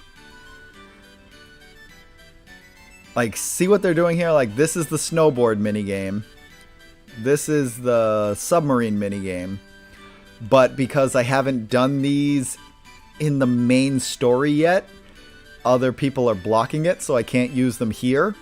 But once I do these in the main game, then it'll unlock them here so that I can come play those mini games again here. But that's the snowboarding one. This is the submarine one. Up here, it will let me do this. This is the bike.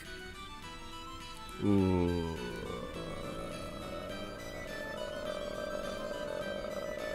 Not interested at the moment. I might do this one. How much does this cost? Shit. I don't have a lot of gil. Alright, we'll do this one.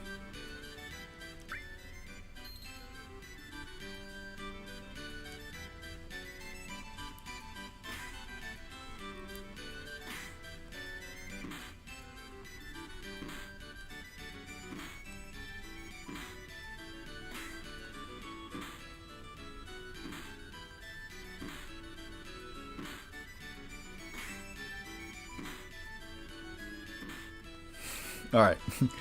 See, this one, I know that I can at least earn some GP from.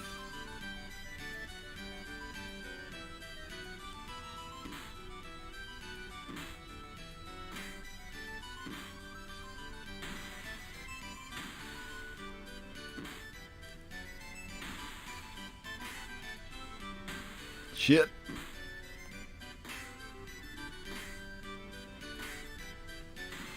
Uh-oh.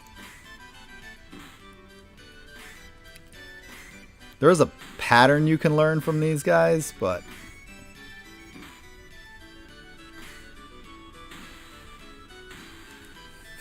Shit. He's gonna kill me. Yeah, he got me. But, like, that's basically what that minigame is. Did I earn anything from that? Probably not. Alright. Probably not worth it to do any of these right now because I don't have a lot of money, which is kind of what they want at this point. So I just lost a bunch. I think these are like slot machines. So I might be able to just do this and like get lucky. Oh, will it not let me do them right now? Because these are like slot machines. So like I can actually get something out of those.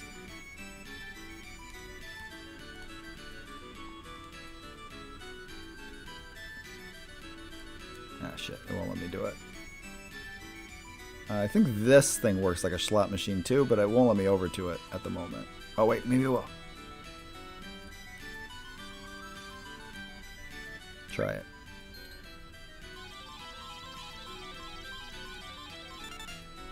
Received 1 GP, but I'm broke now.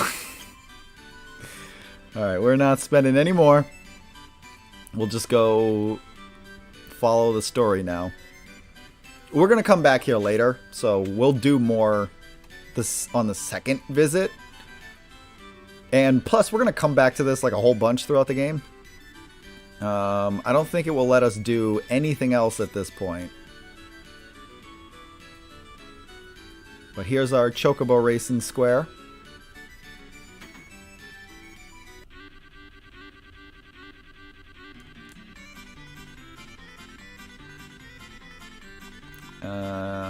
Is this who we want to talk to? Welcome to Chocobo Racing. Esther's not around yet.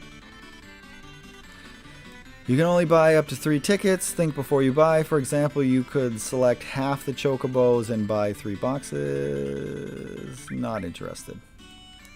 I'm not even going to bother with this until we can just race our own Chocobos.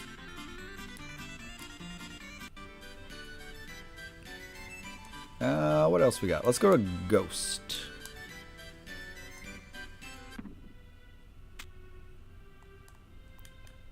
Nice and creepy. I love this, like pre-rendered background. Welcome. Thank you for coming to the Ghost Hotel. Ugh. For reservations, please step up to the counter. Ugh. So this is the hotel. This is where like your date will come get you at night when we sleep here in our second visit to Gold Saucer. There's a gift shop. We don't have the GP to stay here tonight, but this is the hotel. That's what that looks like.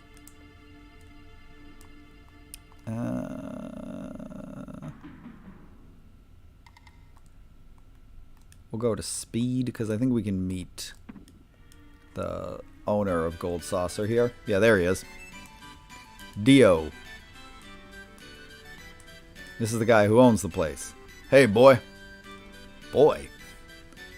How is it? You having fun? So you are having fun. Well, good for you, boy. My name's Cloud, and stop calling me boy.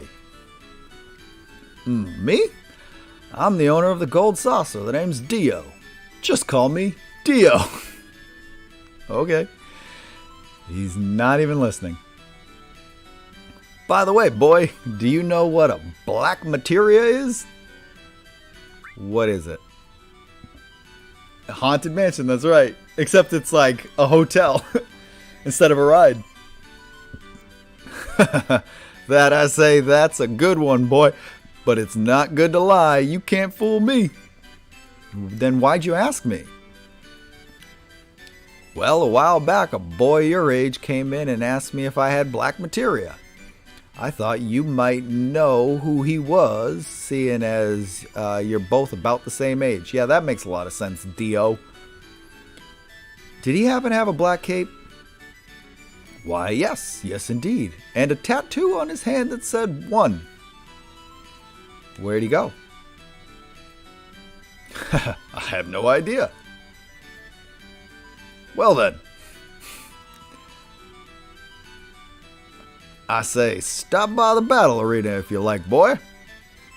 You'll probably like it. Many of my collections are on display there.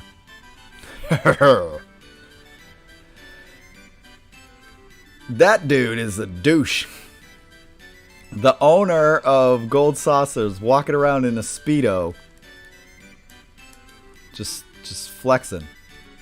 Let's now go where it wants me to go.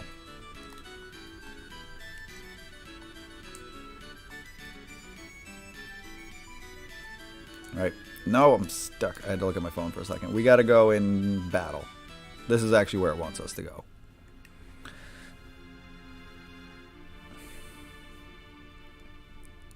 See how the music changed?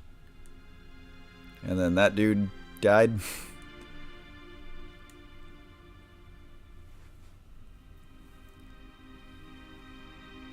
Dead. What? What? Wait, Cloud.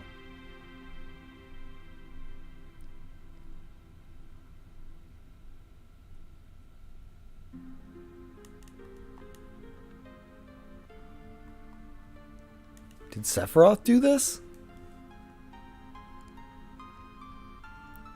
No, as you're about to find out, it was not. No, it's not him. They're all shot. Sephiroth could never use a gun.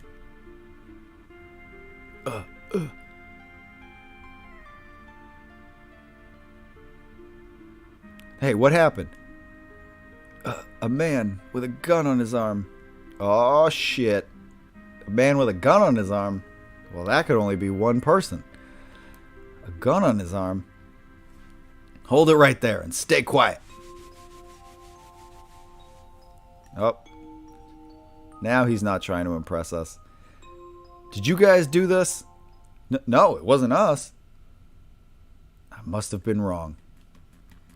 Hurry and run. It's gonna get ugly. Hey, stop them.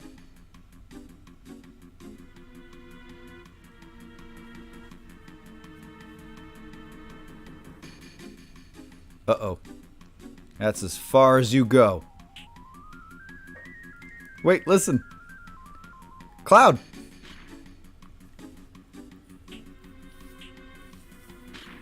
They're sending their robot frogs after us. They're like Metal Gear frogs.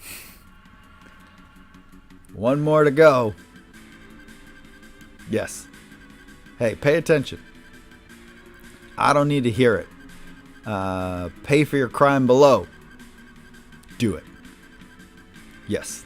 It is weird that there's a prison. Like Gold Saucer has its own prison, and if you break the rules at Gold Saucer, they'll put you in their prison. Cloud, you alright? Where are we? A desert prison. Coral prison. A desert prison? Yep, a natural prison in the middle of the desert, surrounded entirely by quicksand. I heard that once you get in, you never get out. But there was one special exception. Isn't there always? Barrett!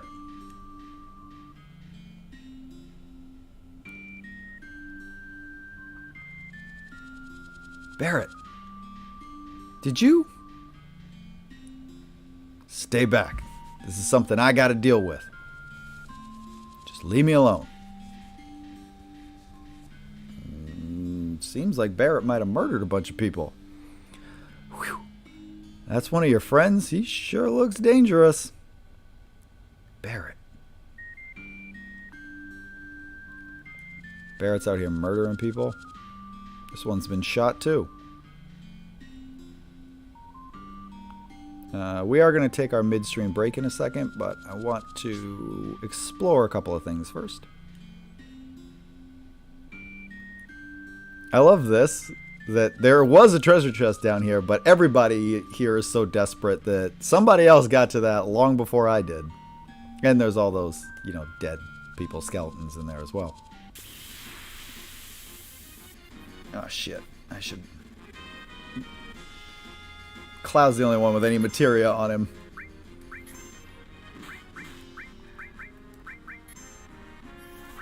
Actually, I guess Kate Sith has his stuff on him.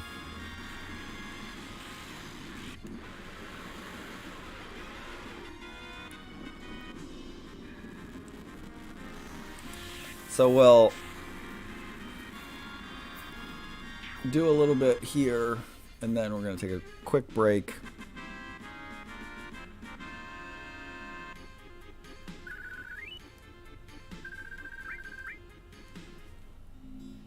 We'll just get the lay of the land for this place real quick. Alright, there's this little stage here, but then you go through here. And there's like a whole other area. And this dude's gonna follow us. Because he thinks it's funny. So he's literally gonna follow us everywhere we go. Tell you one thing, rookie. This desert is extremely dangerous.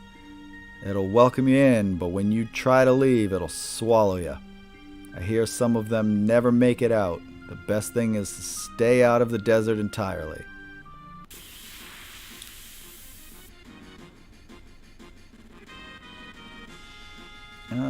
Actually, this will be a good place to just take a quick little break.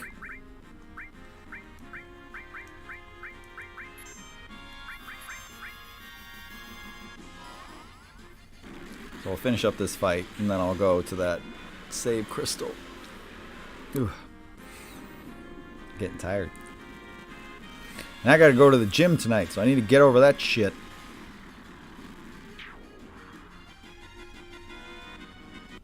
Oh, we can probably switch Cloud's weapon now.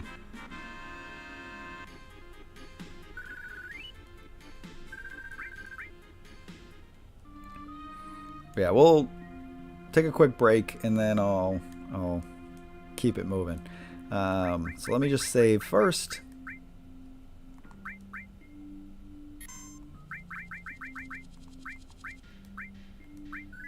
I have so many of these save slots. Okay, so we will pause it here for just a moment. Take a quick midstream break. Be back in 5-ish or so minutes, and then we'll finish up the rest of the stream. It should probably get us to... Oh, we're probably going to learn about Zach's hometown, and if we do things right, we can even go to Red 13's hometown as well, Cosmo Canyon. So that's what's coming in the next couple hours, but first I gotta break before we do that. So hold tight, I will be right back. Let me find the stupid button. There we go. Be back in a minute.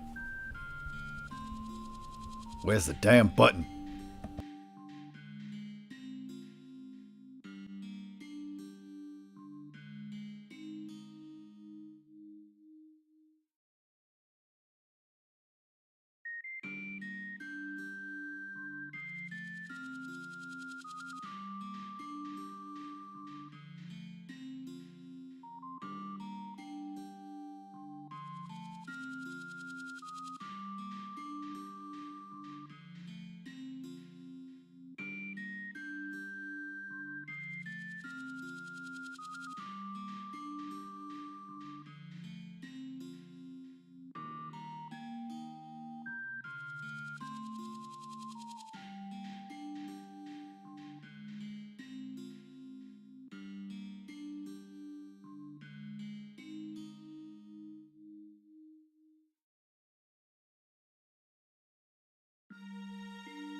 There's the button. Alright, we are back. Alright, so this dude's going to follow us around everywhere we go. So there's a bunch of other stuff we can do, but I wanted to save that for after. So this dude is not going to let up. He's just going to keep following us because he finds that hilarious. So if we go in here, something interesting happens. Didn't I tell you not to come here? Just hold on for a second. We just want to talk. You'll understand if you just hear us out. So Barrett just starts blasting. And, oh, there's that dude who kept following us. That's what he gets.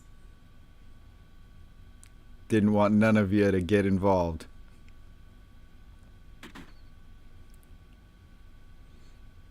Hey, that's Cloud's line. It's too dangerous. I can't let any of you get involved. Blah, blah, blah. Yeah, we're already involved in this. Oh, excuse me. We saw you and hurried here, Barrett. Just tell us what's going on. You guys. I heard that the murders at the battle arena were done by a man with a gun arm. Was that you? No. There's another man that's got a gun grafted into one of his arms. It was 4 years ago. I remember I was on my way home from visiting the Mako reactor being built. Barrett, Dine, come quick. The village is being attacked. It's Shinra soldiers. What? See, this is what I was talking about before, about how there was a cutscene. Like, they needed to be able to get over there.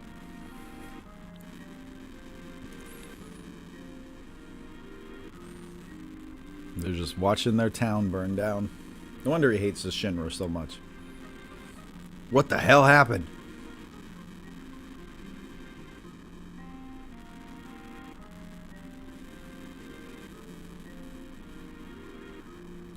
It broke him.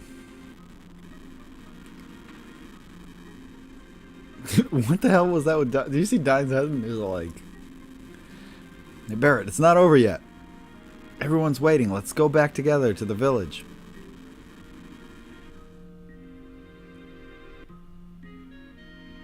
Barrett, Dine, protect the village. Dead. Shot in the back. Old man. Was that his name?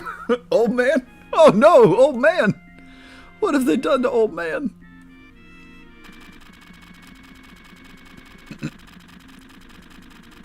See what I mean about the charm of these chibi graphics? That's just precious. Come on, Barrett, we gotta get out of here. Or we gotta hurry, sorry. Ugh. See, that's what I'm like. Dine had to be able to run over there, so they had to like create a platform to make that possible. Barrett, you just stay here. Shut up. Oh. Well, he's dead. Stop playing around and cover me. Watch out. She's just a way better shot than any of the Shinra soldiers. Dine, hang on. Listen to me, you're coming back to the village here? Yeah, I ain't letting go. You're coming back. Everyone's waiting for you. Eleanor and Marlene, they're all waiting on us. And both of their arms got blowed off.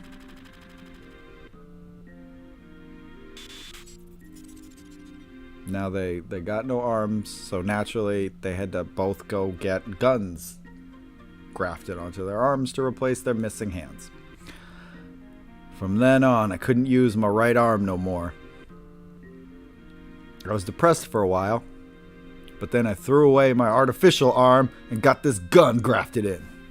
Naturally, that's what you do when you get your arm blowed off by an evil corporation. You go full Mega Man and just get the gun grafted right onto your arm.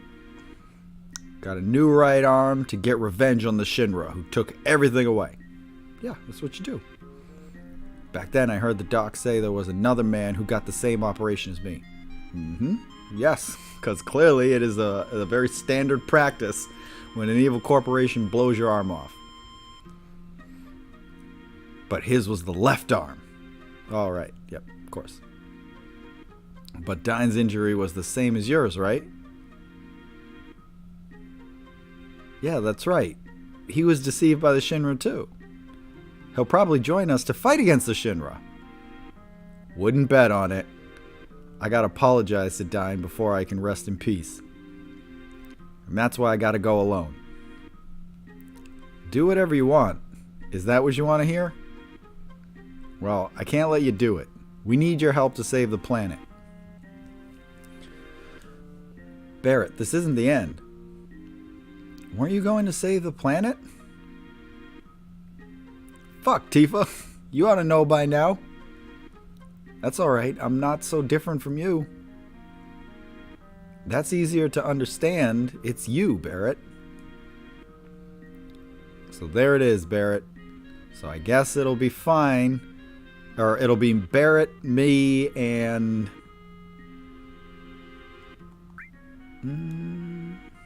as much as I would like it to be Tifa. Yeah, I guess we'll keep it Tifa. Because everybody's at the same level. Yeah. Yeah, let's do that.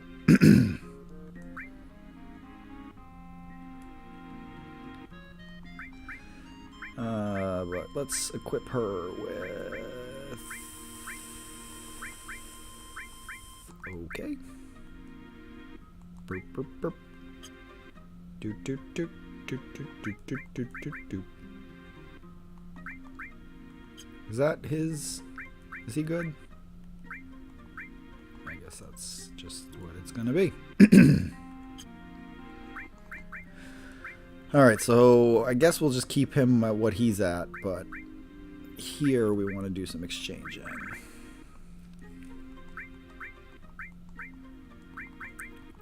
Yuffie will go to Tifa.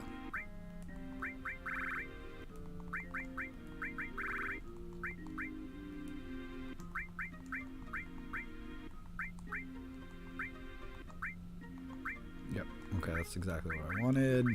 Barrett, how you doing? Yeah, I guess we'll keep that the same too. No, Barrett.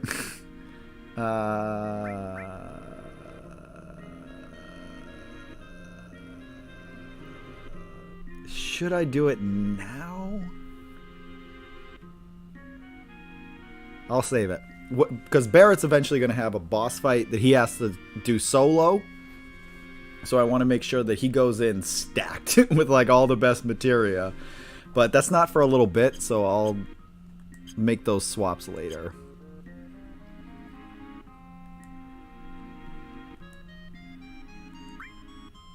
I wonder if Dine will join us. Fortune's good. Everything is perfect. I wouldn't say that. Can I even... Yeah, there we go. Okay. You all sure are acting pretty heroic, considering we're not making any money on this. Her motivations are always very clear. She's in it for the money.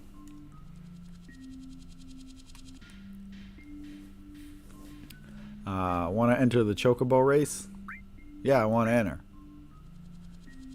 Then go get a permit with the boss of this place. Who's the boss? You don't even know? Oh, man. In here? You knew? Then go and pay your respects to Mr. Coates. Yeah, we're going to go do that right now.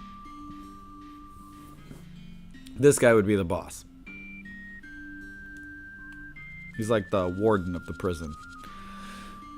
Never seen your faces around here before. Going up? Yeah. You don't seem to understand how things work down here. Imagine if that's how prisons work. I'd like to leave now. Yeah, sure. Just hop on this elevator. This is the Gold Saucer's garbage dump. And that makes all of you scrubs. It was the 90s. The only way to get back up there is to win the Chocobo race. But it's not as easy as you rookies think. Of course, if you got the boss's permission, it'd be a different story, but you'll never get that. Oh, I guess he's not the boss. Only way to get out is to win the chocobo race. But it's not as easy as you rookies think. Of course, if you got the boss's permission, it'd be a different story.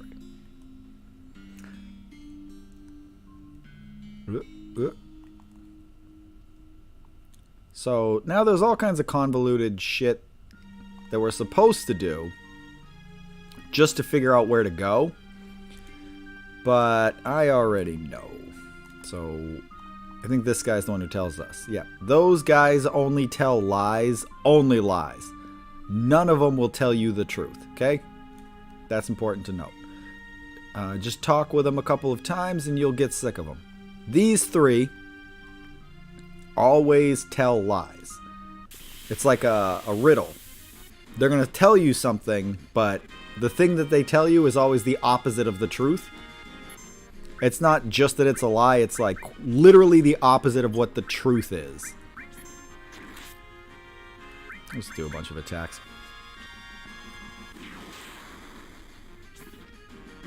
So, we're going to talk to them in a second. And you got to keep that in mind, that they're just constantly going to tell you the opposite of whatever the truth is. So, whatever they tell us, we have to do the opposite of that.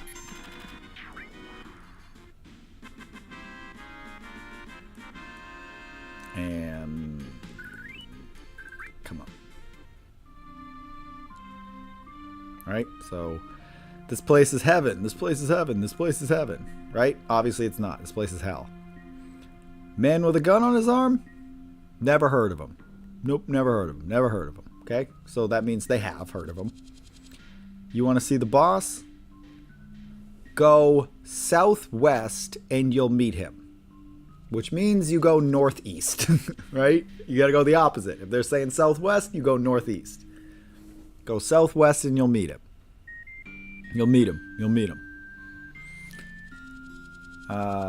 Once you out in the desert, stay still and don't walk. So obviously that means you have to keep moving. Don't stay still. Don't walk. Don't walk. There's no way you'll ever see a mysterious chocobo carriage. No way. Right? If you keep moving, eventually you'll run into a chocobo carriage, is what it's saying. No way. No way. There is actually more to it than that, though. The northeast thing is the main clue there. This elevator will take you to the top. But you got to be picked as a chocobo racer first. So there's a couple of things we can do. I don't think I need to look it up because I'm pretty sure I remember exactly what you're supposed to do.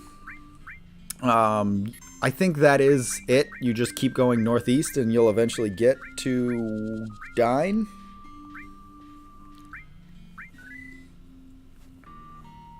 But if I don't do it correctly, then eventually we'll run into that chocobo carriage and it will just take us there.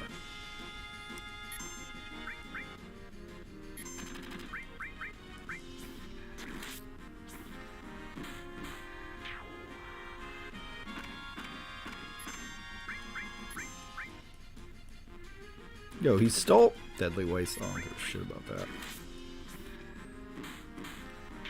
This motherfucker stealing from me? Give him the business.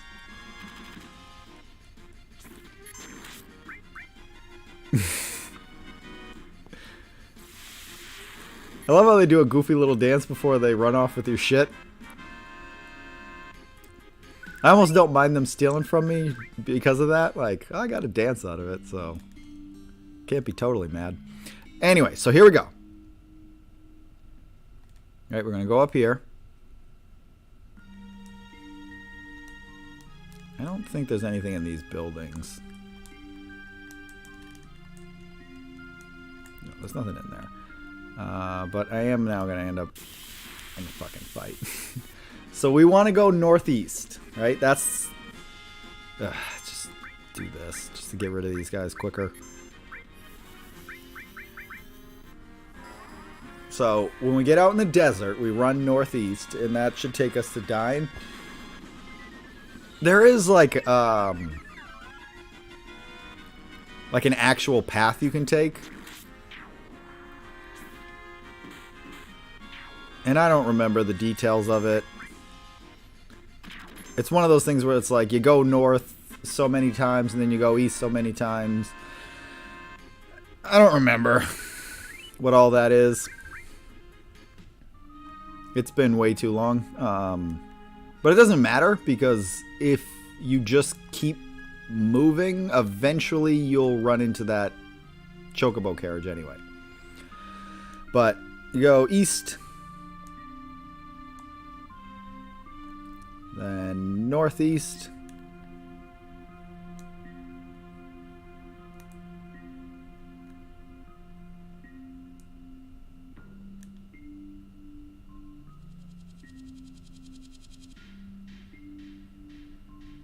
I already think I did it wrong. But it's basically just to keep doing this.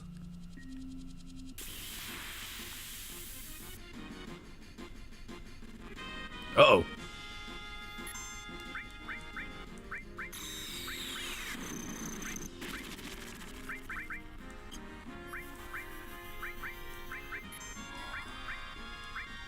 We're gonna need a cure. I actually think the next screen we can probably just move. Like, by that I mean I think we're one screen away from getting to Dine right now anyway. But if not, you'll see a chocobo carriage will just come running up and we can just ride that.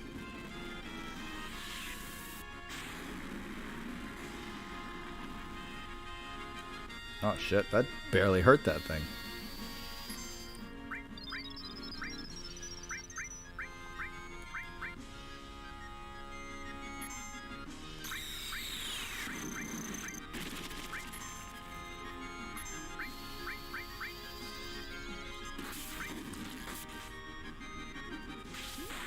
This guy's resilient.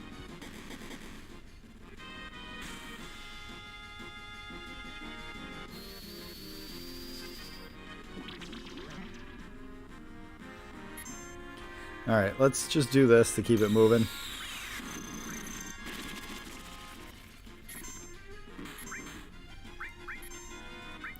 I just want to get through this quickly.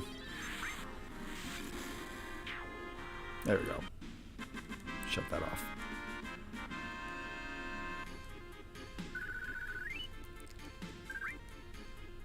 I think actually you just go right here. Nope. That was wrong. But it I think if you just keep going northeast, it does eventually take you there. It is one of those things where it's like you go north so many times and then go east so many times and it'll get you to where you want to be. But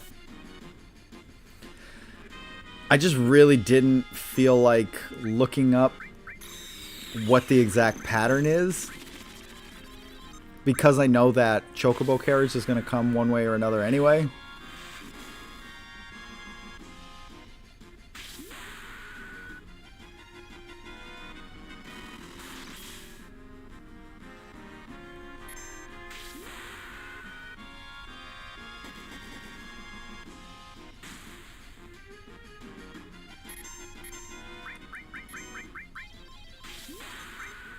I'm just going to keep that thing on until we get to where we need to be.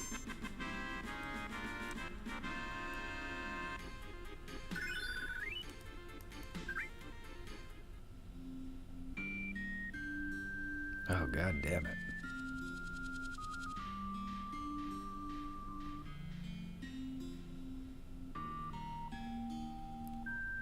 Are we back at the beginning? There we go. So we made it to him.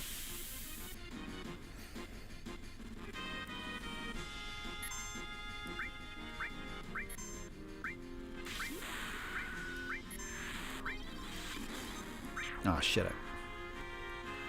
Alright, we're going to shut this off because we're about to get into that boss fight I was talking about. And I don't want to cheat that boss fight. No, turn that off. No, I turned you off. Stop. Okay, I guess I can't turn it off. What's going on? Why won't it let me shut it off? I don't want to cheat.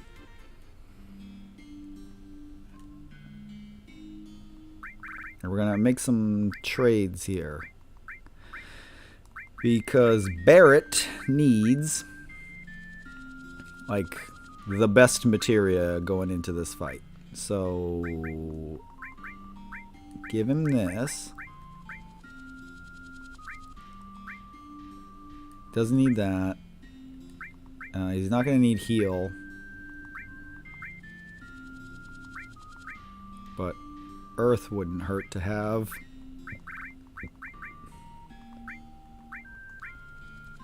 Restore is good for him to have too. But he doesn't need all because there's only one enemy. That should do it. Earth, lightning. Yeah. Yeah, that should do it.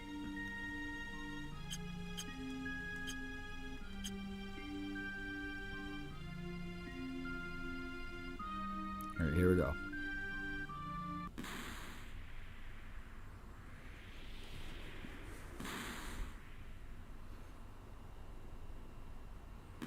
Dine, is that you? I think so, Barrett. He's just shooting in the air. People are kind of right about this game having this like overall just angsty tone. Like, dude's just like chilling, just shooting in the air because he's all depressed. Now that's a voice I haven't heard in years. A voice I'll never forget. I always hoped I'd be able to see you again someday. I knew you were alive somewhere. We had the same operation. Listen, Diane, I was too... He just shoots him. I can hear her voice. What's that? Oh, he lost it. It's Eleanor's voice begging me not to hate your rotten guts. That's why I never hunted you down. I know I was stupid. I'm not asking you to forgive me. But what are you doing in a place like this? Why you want to kill people who ain't even involved? Why? Why the hell do you care? Yeah, that is true. Like, why are you killing innocent people? Like, Barrett's at least, like, going after the Shinra. Dine's just, like, murdering people for no reason. You think the dead understand why? Is hearing Shinra's excuses going to make people in Coral understand anything? Dude, rein that shit in. I don't care about reasons. All they give us is artillery and stupid excuses. What's left is a world of despair and emptiness. You still want to hear why? Alright, I'll tell you. Because I want to destroy everything. Yeah, you are just a big old ball of angst, man. The people in this city. The city itself. The whole damn world.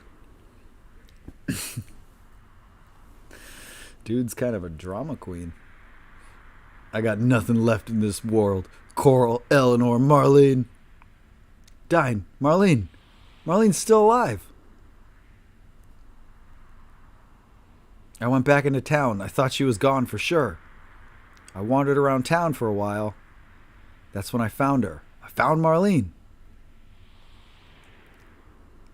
She's in Midgar. Let's go see her together, alright? No, because he was on an angsty rampage and killed a bunch of people, and now he realizes that his daughter's probably not going to approve of that. So she's still alive. Alright, Barrett. Then I guess you and me gotta fight. This is a really, like, unthought out plan. Because his plan here is they gotta fight over Marlene, but Dine doesn't want to have anything to do with Marlene because he's a murderer. So if he killed Barrett, then she's got nobody. Okay. Good plan, Dine. What? Eleanor's all by herself. I gotta take Oh, that's the plan. He's gonna kill Marlene so that his wife is with her daughter. Diane, are you crazy? Marlene wants to see her mom, don't you? Yeah, dude's out of his mind. Stop dying. I can't die yet. Oh, yeah? Well, my life's been over ever since then. This is... Man, this is some angst right here. Stop it. I don't want to fight you. He's just shooting him. I'm going to kill my daughter because I killed so many people and she wants to be with her dead mom. Cloud, you stay the hell out of this. This is my problem.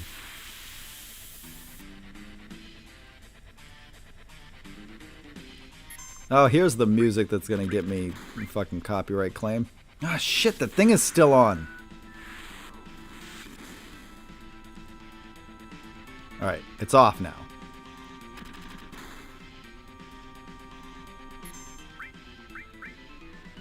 Let's start with Shiva.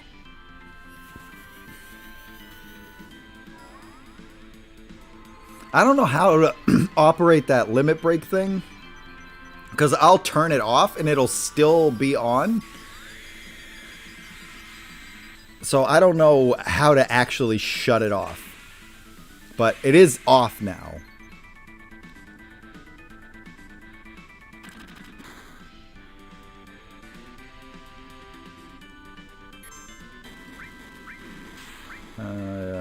Let's cure him.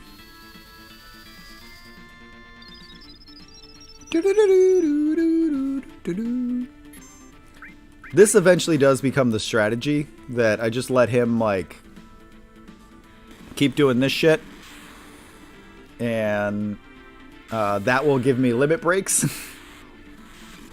so I can just keep doing that to him.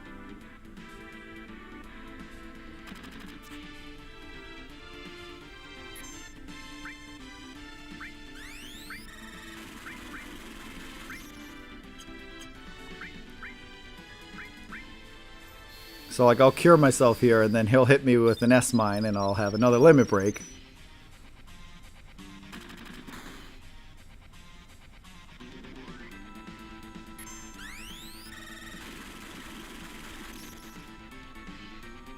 See? Because he's so reckless, he doesn't realize he's, like, just giving me free limit breaks. Ugh!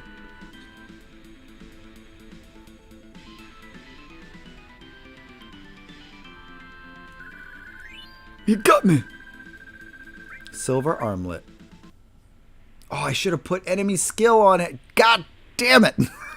There were enemy skills I could have learned from him. Damn it. Back!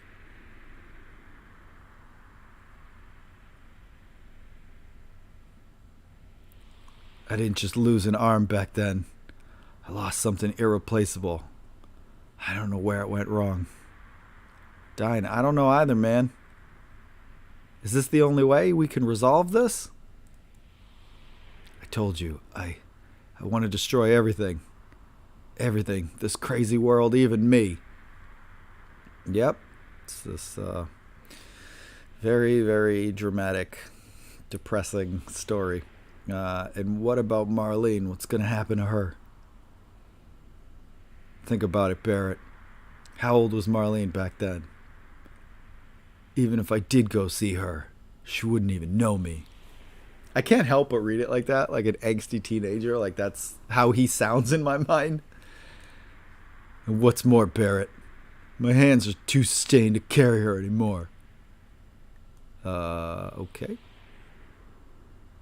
Barrett.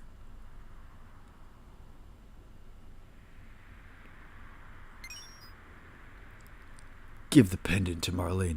It was Eleanor's, my wife's. A memento. All right. So, Marlene's already 4. Just gonna hobble my way over to this cliff. Barrett, don't you ever make her cry. Dine.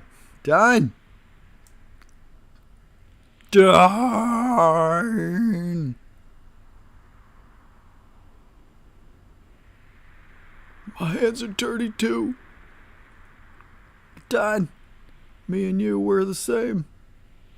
My hands ain't any cleaner. I shouldn't carry Marlene either. Whoa!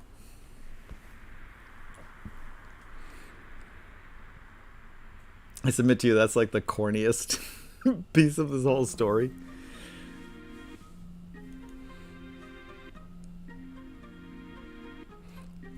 You want something? I want to go up. Like I told you before, you gotta get the boss's permission, then win the chocobo. Dine's got his reasons and can't speak. So I got this instead. Yeah, bull. I want to go up. Right. Did you kill Dine? You must have. Or you'd never be holding that thing. So Dine's dead. Maybe now the place will calm down a little. Dine didn't care who anyone was. The hell do you know? Right. I mean, no. I don't know anything. Sorry. Alright, let's get to it. We gotta go up there and we gotta have a chocobo race. Then will you get us out of here? Huh? Oh man, you guys are mistaken. I already told you, there's only one way to get out of here. That's to win the chocobo race, and that's held up there in the gold saucer. And only one racer can go up at a time. Say what? No, really, even if you threaten me. A rule's a rule, I can't change it. If I do, the whole system down here will get messed up. And I can't do that. Okay, I'll let... just relents. Okay. I'll let you go up there. After that, he's got to deal with Dio. Alright then. Cloud, you go. We'll wait down here. Hurry up and win that chocobo race and get us out of here. Right, Cloud, we'll be waiting and rooting for you. Always Cloud. They're always throwing Cloud under the bus. Have you decided? All you need is a manager to register and get a chocobo. Hi, I happen to hear your story. Here comes Esther. I'll be your manager. Convenient. Alright, I gotta sit back. Well, I have nothing against it, but this is Esther. She may look kind of funny, but there's no better manager in the races. That's so rude. Yeah, well, nice to meet you, Cloud. Alright then, Cloud. I'll send you up the elevator. Esther will find you Esther will fill you in on the details, rather. Okay.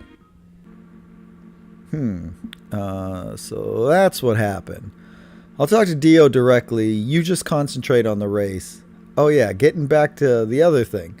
There are many different types of chocobo jockeys. It's not only for criminals. Some people compete for the fame. Some people compete for the money. Some only for glory. And then there are people like you. Oh yeah, I'll teach you how to ride a chocobo. So I know how to win these races. I just always forget what the mechanic is. So I need a little bit of a refresher. All right, so yes, I do need to hear that. First, press select to choose either auto or manual. Always manual. This lets you control the chocobo yourself or lets it run on its own. You never want that. But it's pretty hard to make the chocobo run the way you want it to. If the chocobo doesn't like you, it won't listen. Then you're stuck. But most of the chocobos I have are mellow, and you should be able to handle them. When you're riding, press Y to speed up and A to slow down. Okay. But if you go faster than the chocobo can handle, it will quickly lose its stamina. Y to speed up. Y to speed up. Okay. Use the directional buttons to move the chocobo left and right. Press B to get a boost of speed. That's what we do. Okay. Okay. But this makes your stamina run out faster. Some chocobos are bad-tempered and can't pace themselves. They'll lose their stamina quickly. Those chocobos should be set on manual to slow them down. Finally, some advice for the restless. Once the first and second chocobo cross the goal line, you can skip. So there's also, if you hold down, I forget which it is. I think it's the right, like R1 and R2. If you hold those down, it also refills your stamina. They don't tell you that. But I'm just going to hold down all the triggers because I can't remember specifically what to hold down. But that will like also refill the stamina.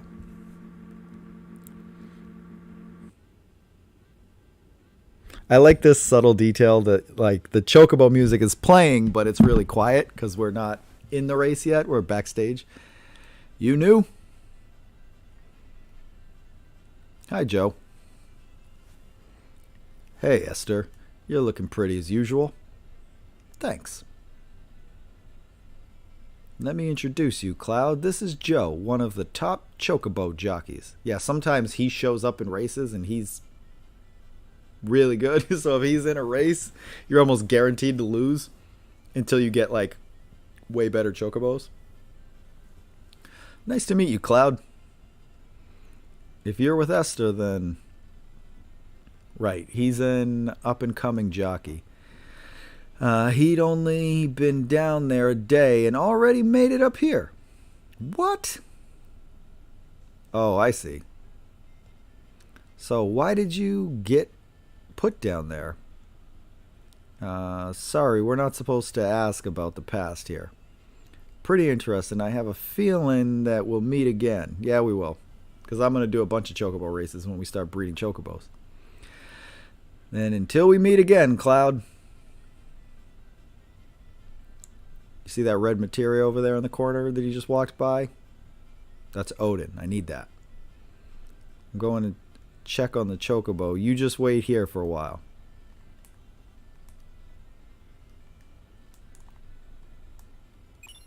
Oh, it's Ramu. Never mind. It's not Odin.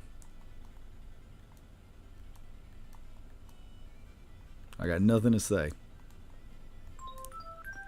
The race will start in a few moments. Will the jockeys for the next race please proceed to the paddock? I repeat. Do you repeat? Oh, I have to wait. Esther's going to come back and get me. I don't think there's anything else I can grab while I'm in here.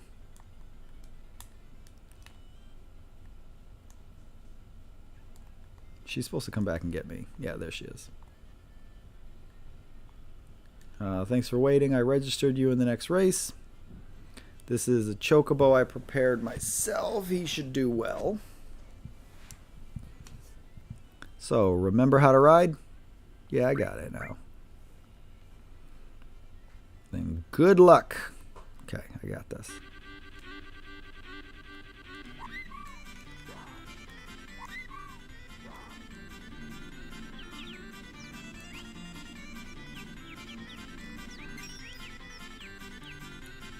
Hey, Happy New Year! We gotta get past this chocobo. Get up a little bit further. Alright, there we go.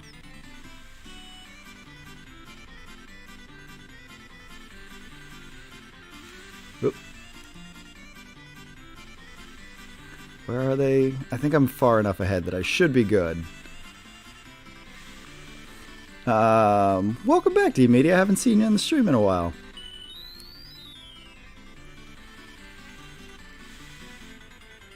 We finally got to a Final Fantasy. Let's just take it home.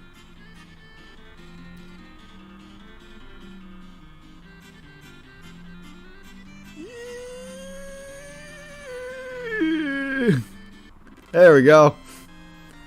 Life. I understand. We did it. We won. Yeah, I've done a lot of these chocobo races in my life. Kind of master of how this is done now. Congratulations. Now you're home free.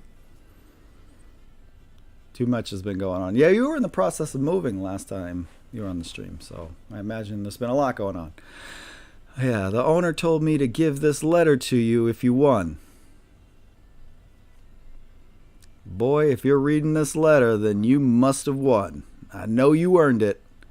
I heard about dying from Esther. Now that you won, I'm granting you and your friends a full pardon and setting you all free.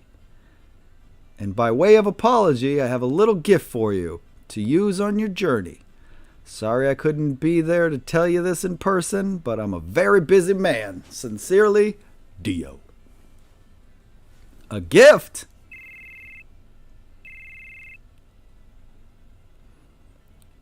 Cloud, this is great. The assistant manager just stopped by and dropped off a buggy. Now we can go over the deserts and rivers, no problem. Okay, Cloud, I'll be waiting outside. Sweet, we got a buggy. The letter continues. P.S. I recently met Sephiroth. I'll bet he's pretty popular with boys your age. Why don't you get his autograph?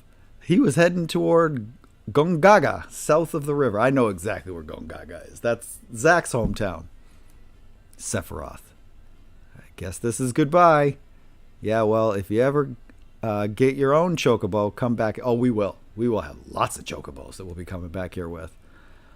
I'll take care of your registration and everything. I'll see you again. Yeah, when we do our chocobo breeding, one of the things you have to do to get better chocobos is you got to race them so that you get higher quality chocobos, and then they give you better chocobo babies. Let's see. 20, 20, 19, 19. Everybody's a 19. All right, so we're going to swap some people out. We do want to use him a bit. We haven't used Red 13 in a while, so let's put him in.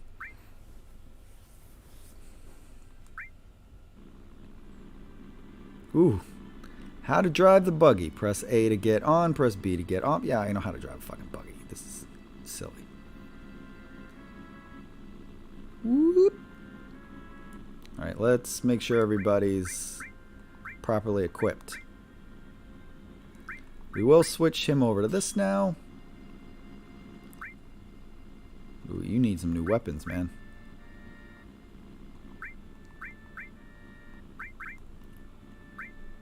We'll give Cloud that, so we can give him that. I freaking love this game. Glad we aren't too far in. No, we're not super far in. This actually ain't... There's so much further to go after this. So we're about like a quarter of the way in. This is still my favorite game of all time. So I have been very excited to play this.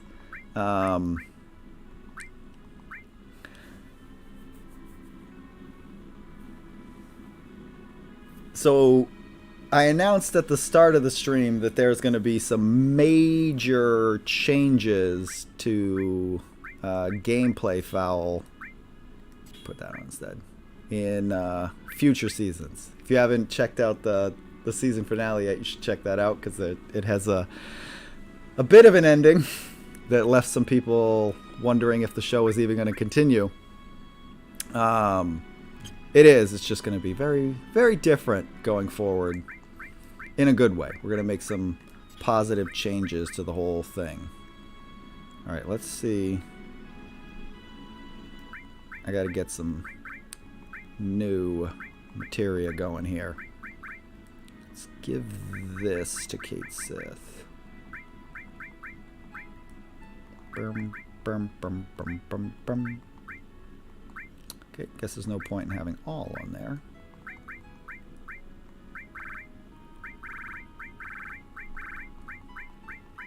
We'll figure out what he'll use that all with in a minute. Revive can stay on there, though. Oh, he's already got transform. Fire. God damn it, Kate Sith.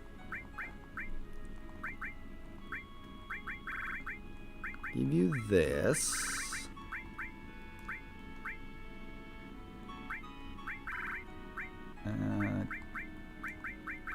You can have this.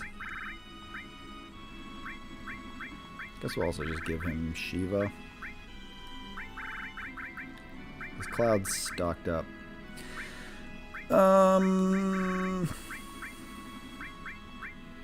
Fire, elemental, earth, restore.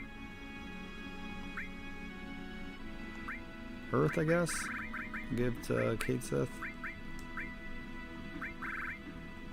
Yeah. That'll do. And we'll save just to be safe.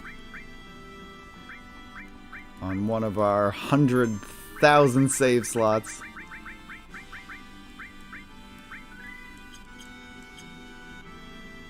There's the materia trader over here. There's no point of going to this guy's house right now, other than to just show that it exists.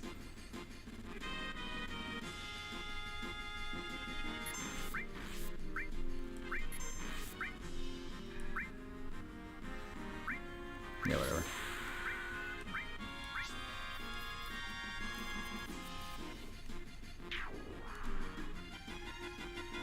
Look at all those limit breaks. You can never have too many save files. Better to be safe than sorry. Yes. When we get to it, I'll show you. There was a point in this game when I first played it that I screwed up because I didn't buy the necessary materia I needed for a boss fight. And because I only had one save file, I had to restart the whole game to go back to that point with the right materia.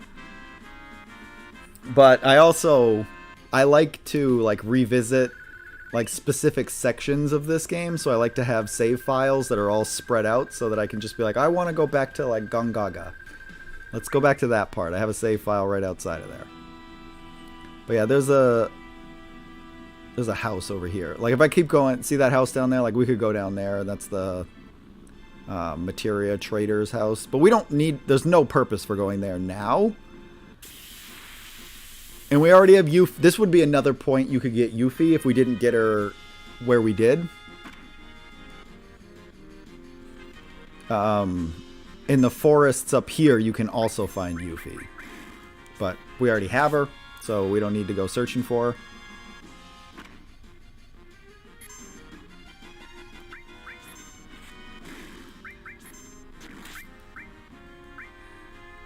I'm going to show you how this works, because this is one of the guys that we can actually take control of.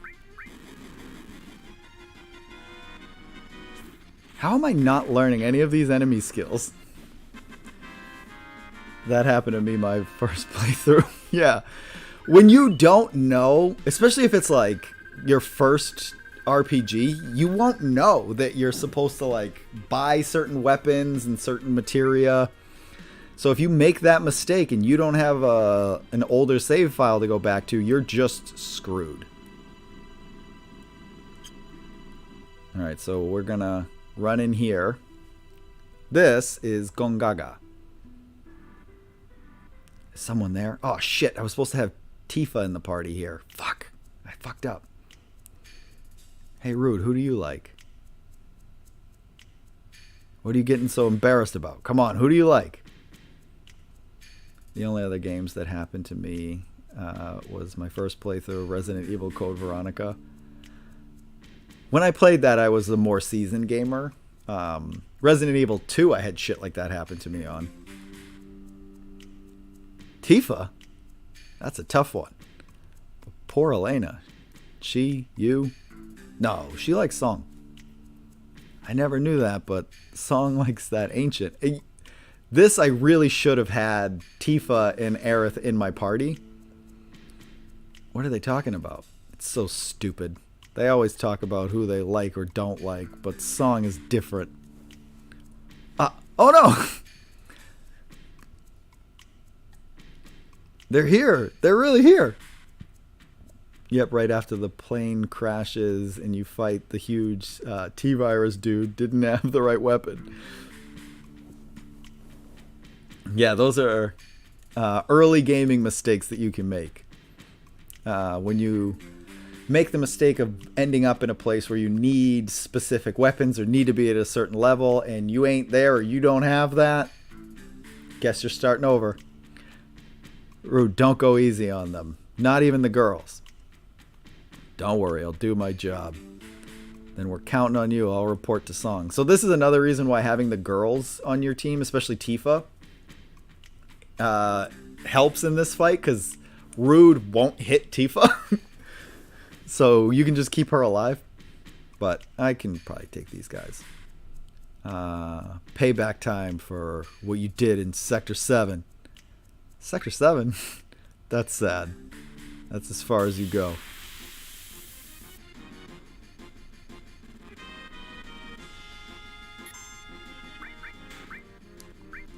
Do a Shiva. Do an Ifrit and do a Ramu. Ooh, this heated blanket is actually getting kind of hot. What the fuck is that?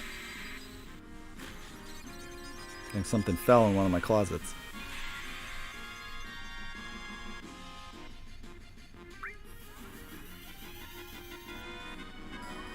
Usually if you spam a bunch of summons, that's enough to take these guys out.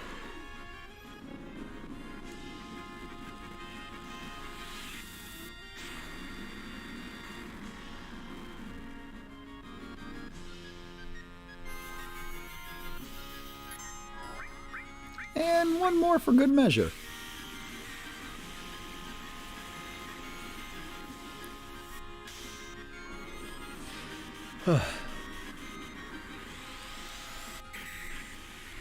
Yeah, we're back to a 2-day-a-week stream schedule. We've been doing Tuesdays and Thursdays. Tuesday a little bit earlier, 4 to 8 o'clock, so that I can go to the gym after.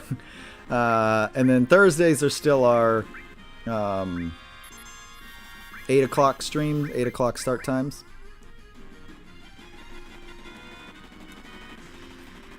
But big changes, big changes coming to the channel.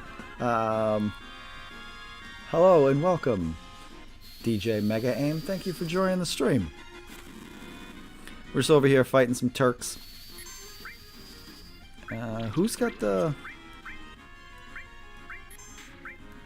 You do. Cure. Come on now. Getting tired. We may be retreating, but we're still victorious. Yeah, that's how that works.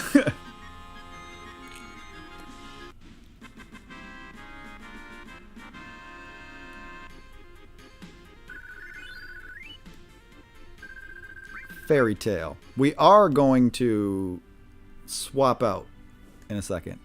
Interesting. They were definitely waiting for us.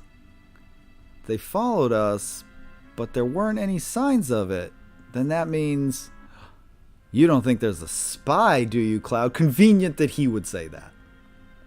Rude quietly exits the battlefield. Yeah, I love that he's like, yep, I'm just gonna go. Doesn't say anything. I don't even want to think about there being a spy. Yeah, well, he's right there. He's right behind you. I trust everyone. Maybe not. Maybe you shouldn't. We're actually gonna swap out.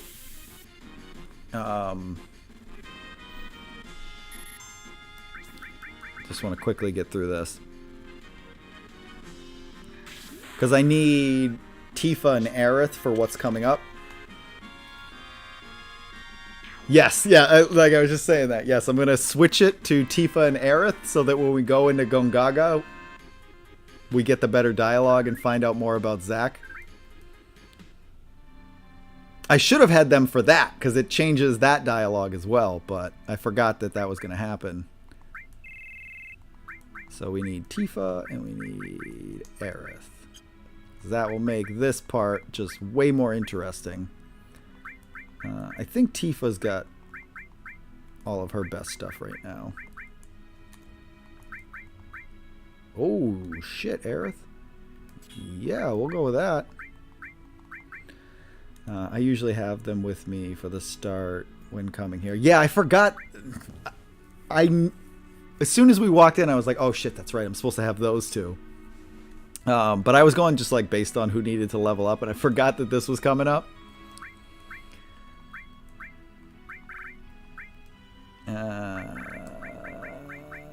She can take a lot now.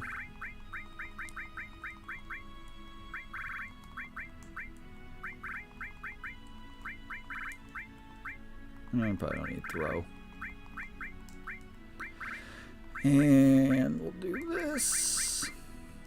What's that? What the hell did I have going on there? That looks unintelligent. Sense and all? That's dumb. No thanks.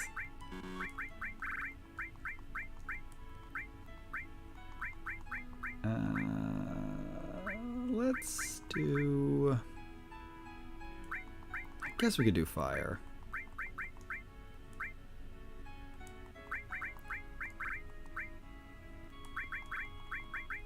Ice. Unless she's already got it. She might already have that.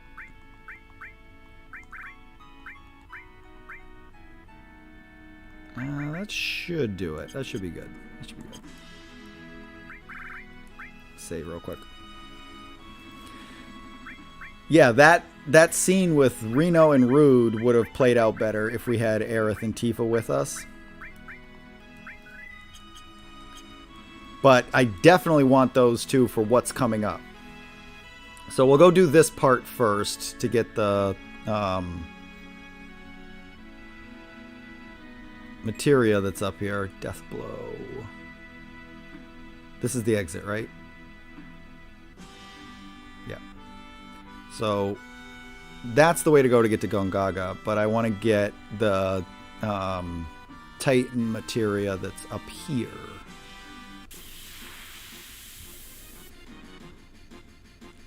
Better not be a damn frog. Okay. Do I still have that stupid limit break thing on?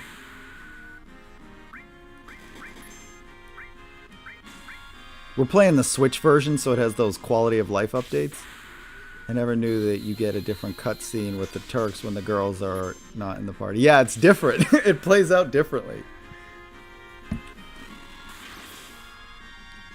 It's way better when you have them with you, because they're talking about those two. So it's the scene is just overall better. But again, I just wasn't thinking.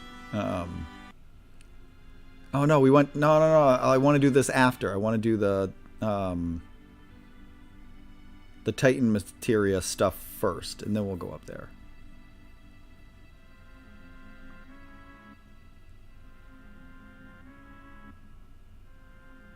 Yeah, I want to do this. This is going to be a Triceratops. Yep.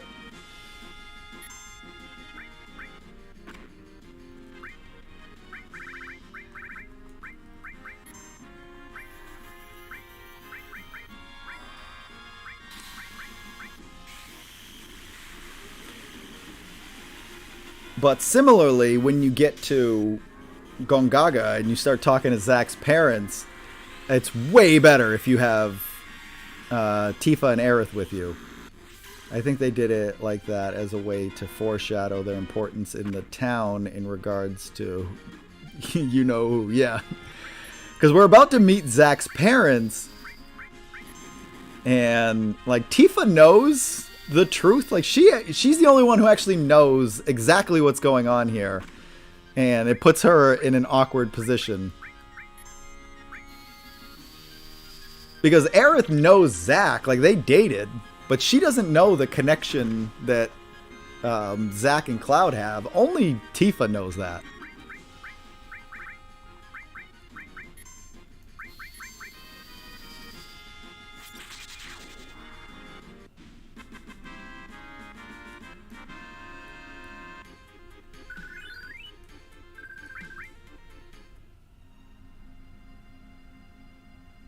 Okay. Up here, somewhere, you can actually find the Titan materia. Scarlet will actually reveal to you where it is, because they're looking for the black materia right now. It's Scarlet, head of Shinra Weapon Development.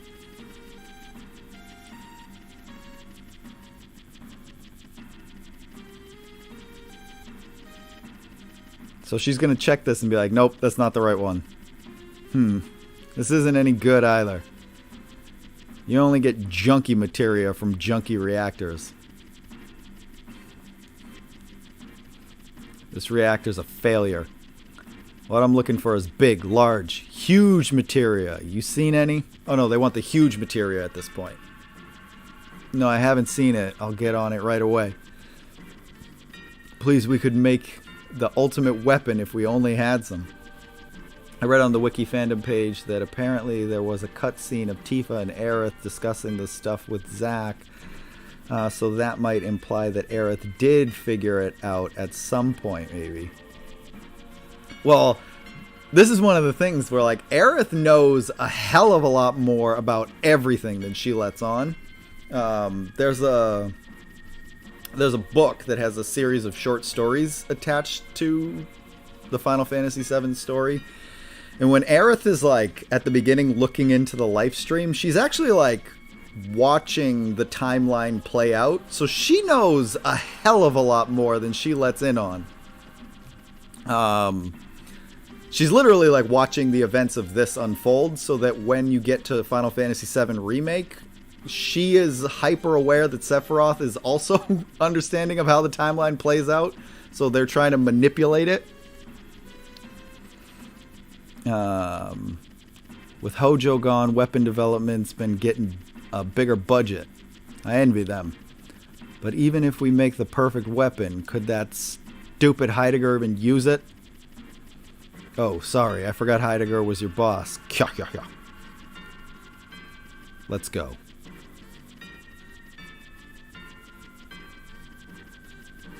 Big, large, huge materia, an ultimate weapon? The perfect weapon? Just what are Shinra up to? Well, we're gonna go follow them, sorta. But that's interesting that there were other cutscenes that got cut. There's that Titan materia.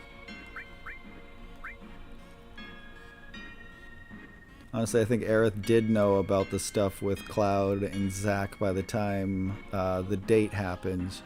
She says something like, I want to meet you. Why would she say that if she didn't know? She's much more knowledgeable.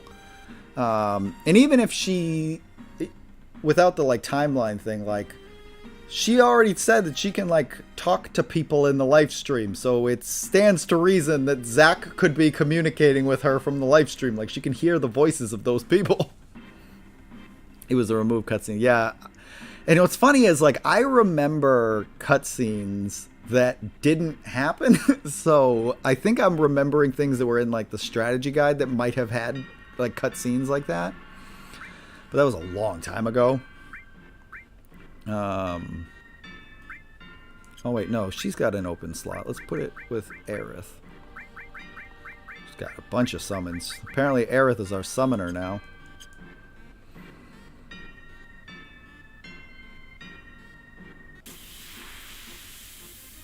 Guess we're just gonna test out our new summons here. Yeah, I wanna hit him with the Titan.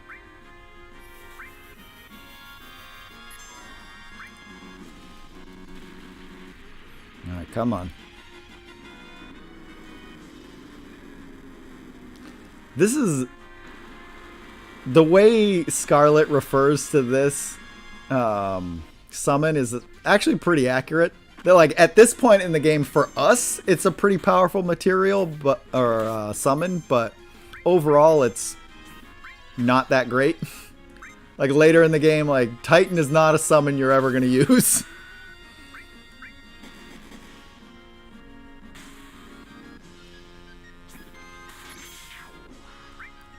But at this point in the game, it's like, it seems really powerful. It's in the Ultimania guide. It reveals a lot of stuff, including a lot of the cut content, such as the cut Red 13 clone subplot. I remember reading about the Red 13 clone stuff. I had a strategy guide that I think included some cut content. Unintentionally though, because I like remember details that aren't in the game anymore. So unless it's some sort of Mandela effect, I think the strategy guide just had like cut content included in it.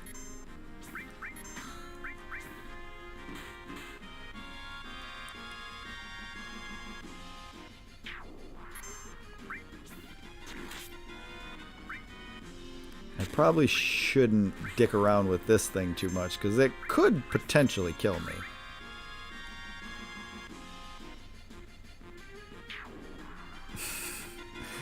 I probably should just do away with this thing quickly.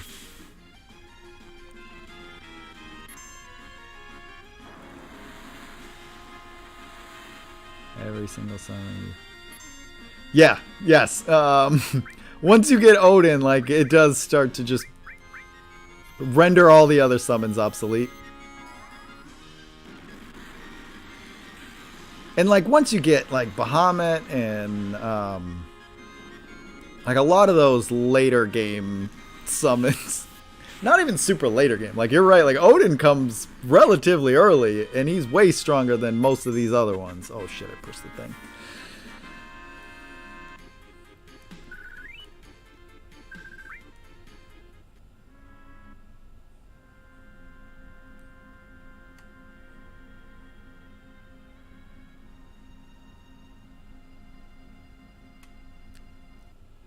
But a lot of these early game summons end up just being useless. I wanted to see if I could get back there, but let's just go talk to all the people we need to. This is Gongaga. This is Zack's hometown. A ruined reactor. Zack's parents live down here.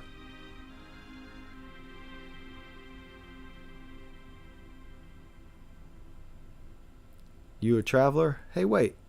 That glow in your eyes. Are you in Soldier? The strategy guide might have had some of that information. I don't remember. It's been a while since I had it, but it was a big book, so I wouldn't be surprised if they threw a little bit of that stuff in there. Yeah,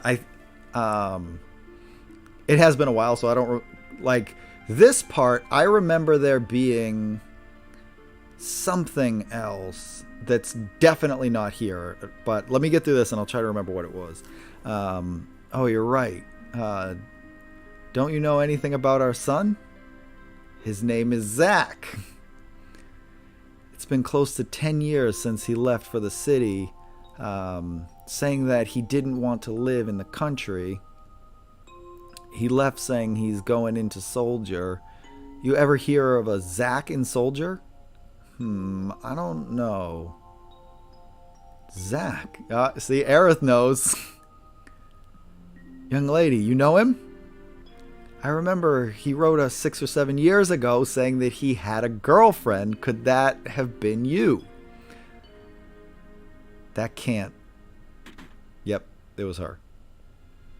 And Tifa, Zack. She knows something too.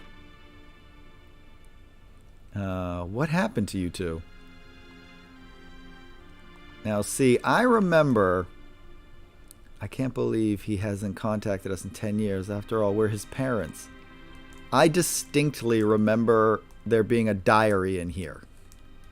Zack's diary? And that you could, like, read all of his diary, like, up to the point where he, like, left for Nibelheim. Have you ever met someone in Soldier named Zack? But obviously that's not here. But that's one of the things that I, like, vividly remember is that there was a diary in here that you could come and find that, like, gave you more of his backstory that ended up being used in Crisis Core. But I don't know if that was just like a mismemory or if it was like cut content that made it into the strategy guide but didn't actually make it into the game. Aerith. I found it funny how much stuff Tifa and Aerith kept from Cloud and everyone in general, especially Aerith. Yeah, even if she doesn't remember a connection between Zack and Cloud, it's very obvious that he's carrying around Zack's sword. Like that sword is one of a kind. So you would think Aerith might recognize that. What a shock. I didn't know Zack was from this town. You know him? Didn't I tell you? He was my first love. Zack, soldier first class. Same as Cloud. Strange. There aren't that many who make it first class, but I've never heard of him. That's alright. It's all in the past now. I was just worried because I heard he's been missing. Missing? It was 5 years ago. He went out on a job and never came back. He loved women, a real ladies' man. He probably found someone else. Hey, what's wrong? Poor guy. I don't really mind that I haven't heard from him, but I feel for his parents. Hey man, I swear it was too. I'm a firm believer of the Mandela effect thing. You remember the diary too? Because I distinctly remember a diary that you could read in there that was Zack's diary, and it like gave you details about like from his life that are eerily reminiscent of Cloud's life, and it's all like leading up to that Nibelheim incident. Like, maybe it is a Mandela effect thing, because I do remember there being a diary in there that you could read. I don't really mind that I haven't heard from him, but I feel for his parents. Let's go, Cloud. Alright, let's go talk to Tifa. Zack. Do you know him? No, I don't know him. Your face tells me differently. I told you I don't.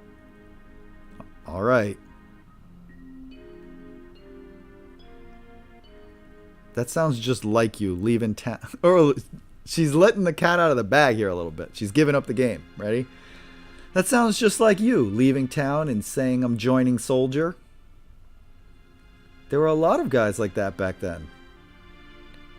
You must really be something making it in Soldier out of a group like that.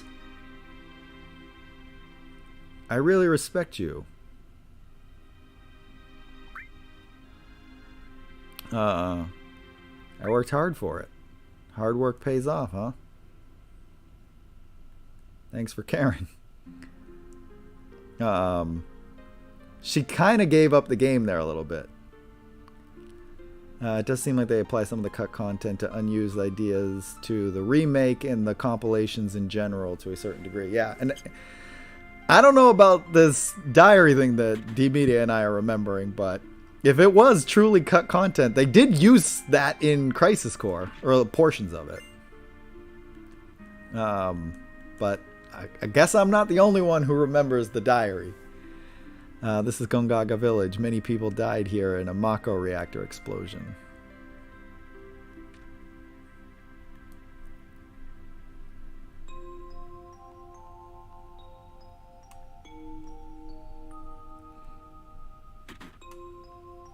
I want to look into that now and see if other people remember that.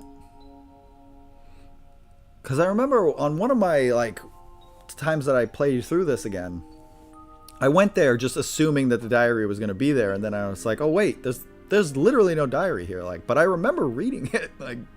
Where'd it go? Hero story. One day, a huge explosion killed many of the townspeople. Cool story, bro. Guy's not much of a storyteller.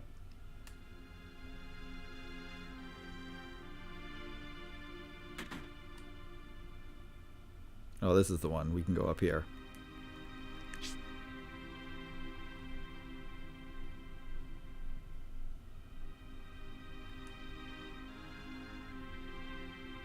Hear a story.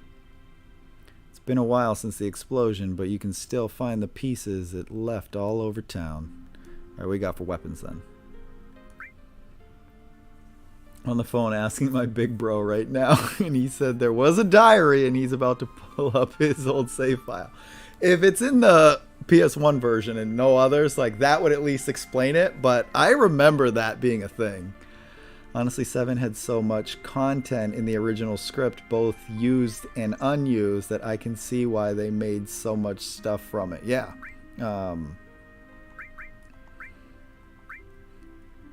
There's a lot going on in this story. And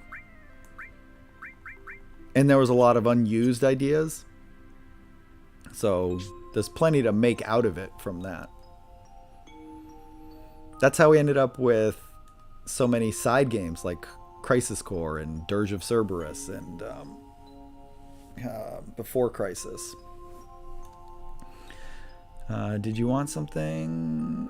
Let's hear your story and then I'll buy some accessories. Oops. People can live without the Shinra's Mako reactors. Oh well, I missed the other one. Doesn't matter. Fucking accessories are always super expensive, and most of the time you don't actually need to buy them. You can just find them out in the wild. Time is one I probably do want. Mystify, probably not. But having haste definitely comes in handy. In fact, I heard that some of the original ideas for 7 winded up being used for the Foundation. Actually, I was literally just about to say that like some of what was originally planned for Final Fantasy VII made its way into Parasite Eve. In fact, Parasite Eve was originally what Final Fantasy VII was supposed to be, but they decided that that was too much of a divergence from the Final Fantasy series. So they were like, never mind, we'll make a different game out of that. And Xenogears had a lot of that too, where ideas that were planned for Final Fantasy VII got pushed to the side and ended up in Xenogears. But Parasite Eve, originally what is Parasite Eve was supposed to be the original Final Fantasy VII, but they were like, nah, that's too much of a divergence from our mainline story. We need something that's more rooted in fantasy. I love Parasite Eve. That is one of my favorite series. I wish that would come back. I have all 3 games, although I only really count 2 of them as like true Parasite Eve games, because the third birthday it exists.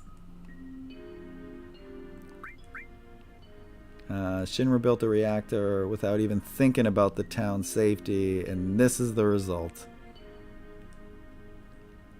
What are you, just like an item shop? Yeah. Do I need tent? No, I'm good on that. I'm actually good on most of this stuff. Although I do want some of those. Didn't we do a live stream of that on the channel? No, there's a Parasite Eve episode, but we didn't live stream that. That was before I was live streaming them. But yeah, there's an episode of Parasite Eve on Gameplay Fowl. And at the end of it, I do reference that there are 2 others in the series. But I don't usually count that third one.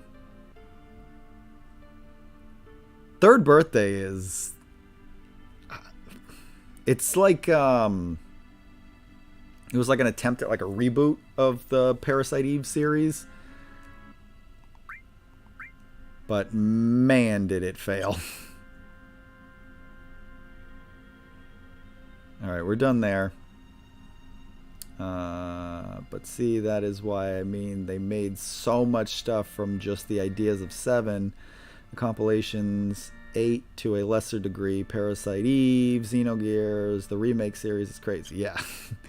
There's so much that... Because when they were setting out to do Final Fantasy VII, they knew they wanted to, like, really take the series further. So they had lots of like really ambitious plans for it. And like what we got was super ambitious, but they couldn't fit all that they had planned.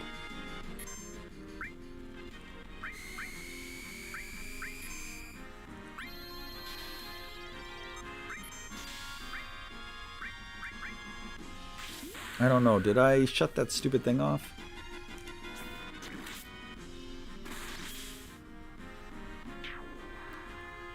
I'm playing on the Switch version so that we have the quality of life updates.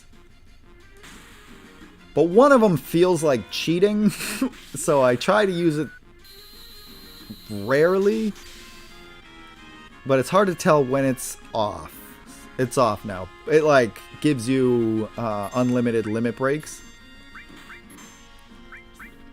which helps to get through these random battle encounters faster. But I try to make sure it's turned off for when we go into boss fights, because then it's just straight up cheating.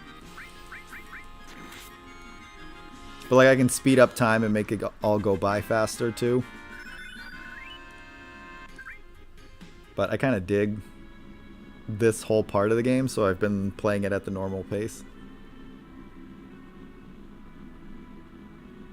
We're on our way to Cosmo Canyon. I love this part, how the car just breaks down on them. Did you guys get any games for Christmas or have any new pickups? This year I didn't get a lot of games for Christmas. I only got the new Crisis Core, but the Switch version. I already had the PS5 version, but I wasn't able to get it working on stream, so I got the Switch version for Christmas. My partner bought me that. But I didn't get much this year for games. It's cheat. I used to use the Game Shark back in the day to get through certain parts of the games faster. Yeah, it's straight up cheating, but it's for these random battle encounters, I feel like it's fine. Because it's just a way of getting through them more quickly. Like, I'm not gonna die doing these, so it's not really like there's ever that risk.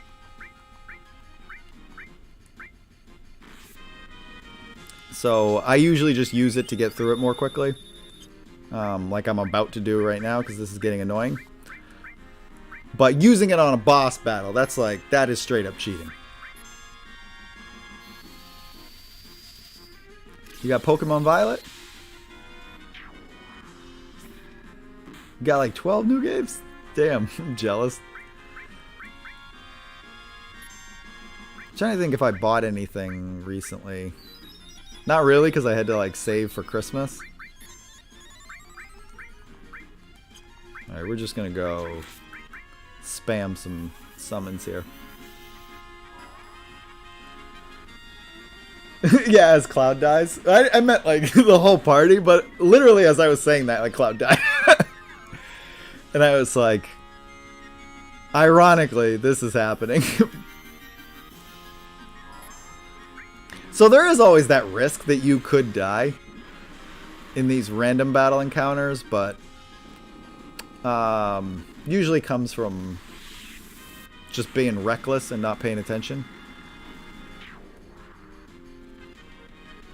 Because you can always do stuff like that. Like a summon can usually take out those rando enemies pretty easily. And I can always like drop a tent. But car's gonna break down.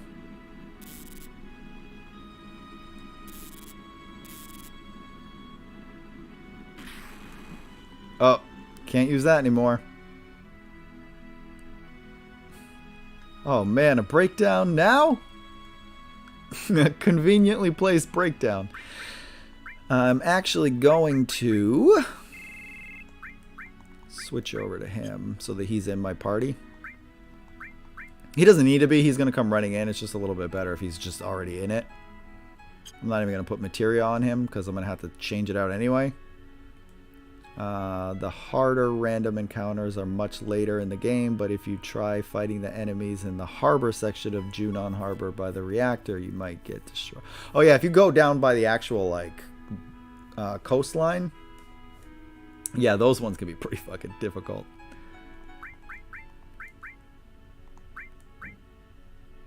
Those are usually good for leveling up and like getting gil too, because they are harder enemies, so you'll get more XP from them, but also like more gil too. There's our Cosmo Canyon.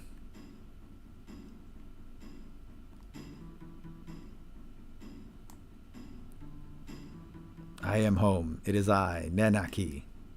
Hey Nanaki, you're safe. Come on and say hello to Bugenhagen.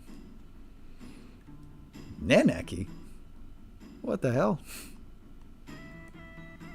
Red 13 seems different, doesn't he? Welcome to Cosmo Canyon. Are you familiar with this land? I'll say no. Let me explain. People from all over the world gather here to seek the study of planet life. You just have to hit the alarm there and the chaos commence. Mga. I'm sorry, it's full now, so I can't let you enter. He comes back, he's like, nah, they're cool, they're with me. They helped me when I was on the road. Please let them in. Oh, is that so? You helped our Nanaki? Well, please come in.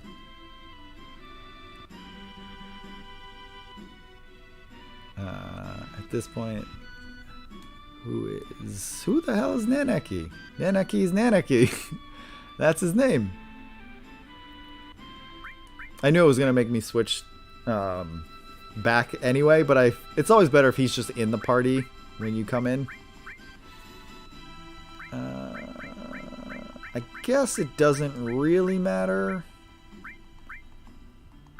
Let's put Barrett in because we do want to go on that date with him.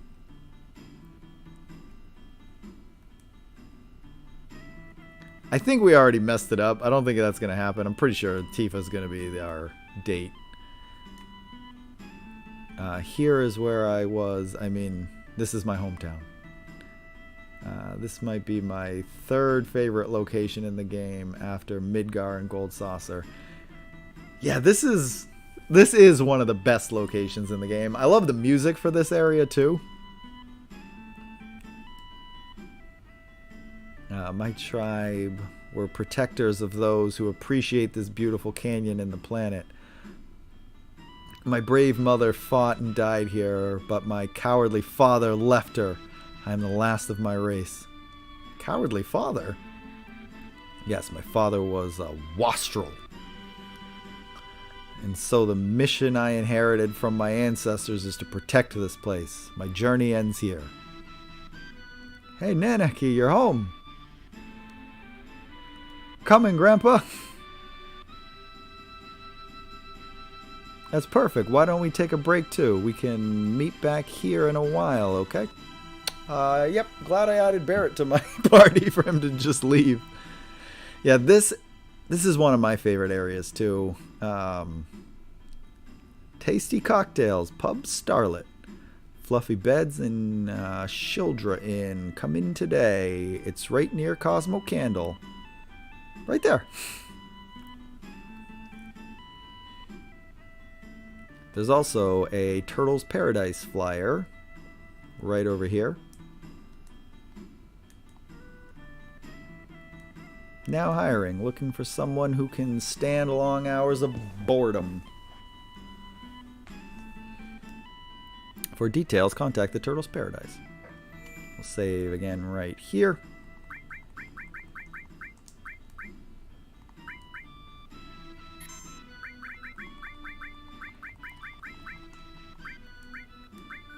And we're reaching the end of this list. There's actually good stuff we can buy here in this town. The people of this canyon hate to compete, so almost everything here are replicas. But that's alright. Some of them you can really use. See, Butterfly Edge, I want that. Tiger Fang, I want that. Heavy Vulcan, I want that. I literally want all of these weapons.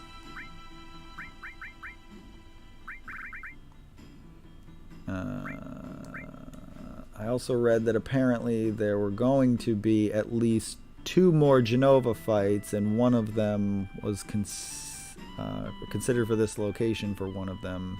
At least it was between here and Nibelheim.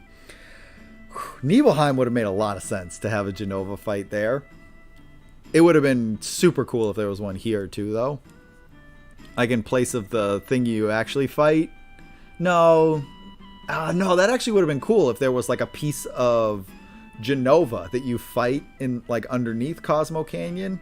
If you find out that it was like her offspring that was warring with Red 13's tribe. Welcome, Rico. Welcome to the stream. We're kind of approaching the end of tonight's stream, but welcome and thank you for joining us. We're here in Cosmo Canyon. Ah, damn it. I need to buy more weapons.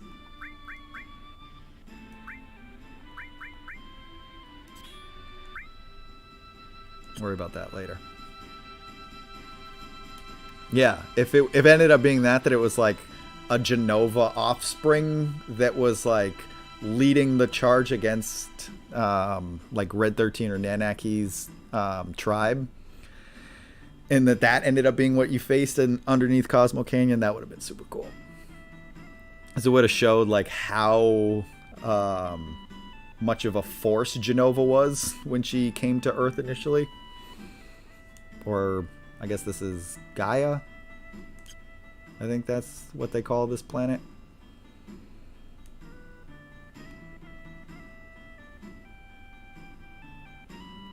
Always got to talk to Barrett. There was this guy who studied planetary life here. He couldn't take things the way they were, so he went to Midgar to form Avalanche. Want to hear more? Go on. I guess you could say this is where Avalanche was born. Always wanted to come here, and finally I made it. A lot's happened. And then? I don't know what's going to happen now that there is no Avalanche. And it would help better set up with Red 13's fear of being a Sephiroth clone and the Black Materia stuff at the crate. Oh yeah, that would. Crater, since he is one of two people you can give it to, the other being Barrett, of course, and he has the 13 tattoo, so it would like totally add to that, like, oh shit, am I just another one of these clones? Ugh. He has some degree of that, but if you tied in the like Genova being like a part of his past as well, it would have really cemented that.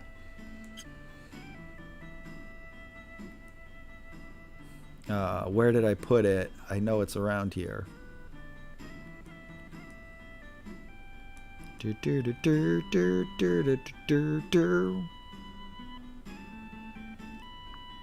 There is all that stuff we can do that it was trying to point us to, but I guess I can run over there real quick.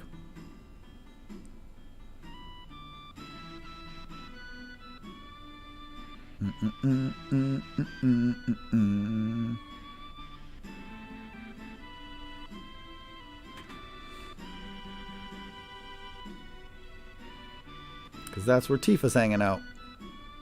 I wonder what's happened to Red 13. He's as excited as a little boy.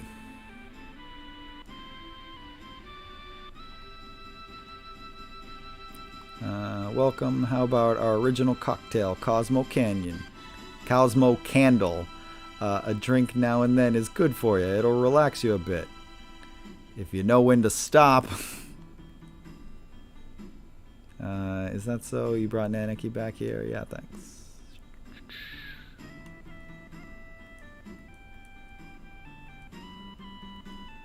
I don't think you can actually drink anything though, right? Yeah, no, didn't think so. There is stuff hidden around here though. Their hometowns being destroyed are very similar. Very true. In fact, I think Dyne could have been Sephiroth's right-hand man, which would have been cool since Dyne was basically Barrett Sephiroth anyway, especially since he and Cloud's backstories of having their home... Yes, yeah, we just had that part. that would have worked out too. That like Dine is like actively serving Sephiroth because he just wants to see the planet burn. And like Sephiroth could have been his way to make that dream come true. It would have been like the opposite side of the coin to Cloud, where like Dine's hometown burns down, and his response is to work with Sephiroth to destroy the world, whereas Cloud's hometown burns down and he's trying to stop the person responsible for doing it.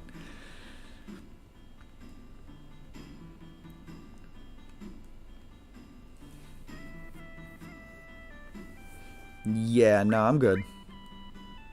I got that Turtle Paradise flyer I was actually here to get, so... There it is. I was like, I know there's shit hidden around here.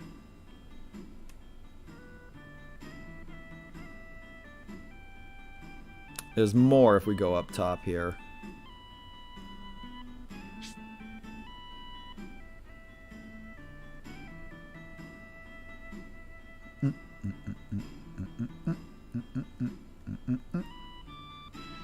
That's roped off right now, so we can't get in there. But later, that's open, so we can get in there. Hello, looking for anything in particular? Not at the moment.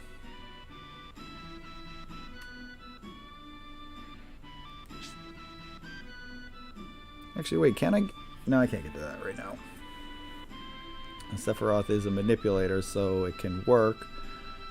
Plus, it would add more to the dynamic between Cloud and Barrett too, while giving Barrett's home more personal motivation to deal with Sephiroth, since he would be manipulating his childhood friend. I wonder if they'll like... I don't know if they'll necessarily do stuff like that, but like I wonder if they'll revamp some of the story to like make stuff like that connect better.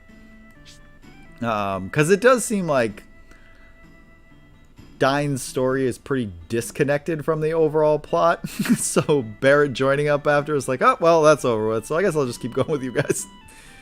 And Red 13's too. It like there's two instances where it's really convoluted of like, well, it's over. So all right, I guess I'll just keep going with you guys. Because their stories wrap up.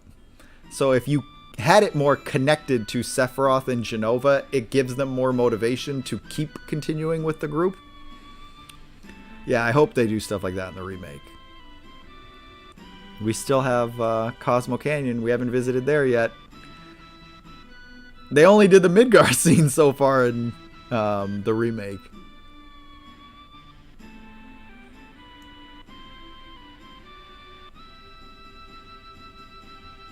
And actually what they're setting up is that it's a separate timeline.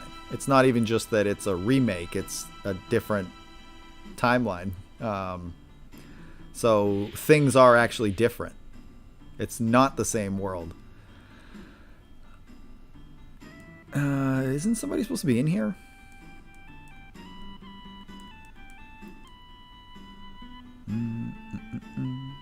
Well, in Red 13's defense, a lot of his story was cut out. So, yeah. A few of them had, like, quite a bit. Like, Vincent had a whole shitload of story cut out of this. That's why, like, he got his own game. Because, like, a lot of the Vincent story got cut, and you only have, like, remnants of it. I think that had a lot to do with that it was cut for time. That they needed to get the game out, so a lot of what they had planned for a few of the characters got cut because they just didn't have enough time to get to it. It's more like a reboot. Yeah, so in the short story, I forget what it's called, but there's a short story from Aerith's point of view. In that like series of short stories, and it's about how she's able to like ride through the life stream. Like when she dies, like she can actually just tap into the life stream to like reemerge at a different point in the timeline when she was still alive. And like Sephiroth has that ability too. So when the remake starts, it's supposed to imply that that is Aerith, like, tapping back into a point in the timeline before she was killed. Because she realizes Sephiroth is up to something, and she's like, oh shit, gotta stop this guy before he, like, uses his ability and changes the timeline. Because he might be more successful this time around.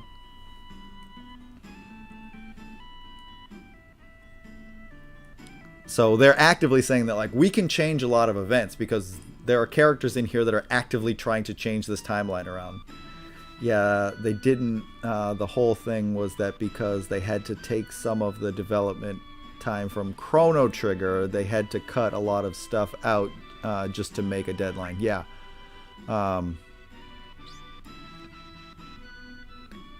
Yeah, they had to... that's why Vincent and Yuffie are optional characters. They weren't planned to be that way, but it was like, well, we didn't really flesh out everything we had planned for these two, so we'll make them optional. That's why, like, they're not in a lot of cutscenes. It's why, like, they don't have any role in major story events because they didn't actually, like, have the time to work them in. So they're just optional side quests with, like, their own separate stories that could easily be slotted in. I'm sorry, we hardly ever get customers. Oh, it's a material shop, okay. Fuck, I want these. Yeah, one thing I want to see happen. Sephiroth finally addressed the other characters by name. Yeah, he doesn't really acknowledge them at all. I think Tifa, he doesn't really acknowledge her by name, but he, like, acknowledges her. Like, Aerith, he clearly, like, acknowledges, but the others, like, not at all. So when he stabs Barrett in the remake, it's like, oh my god, Sephiroth actually acknowledges the existence of other people other than Cloud.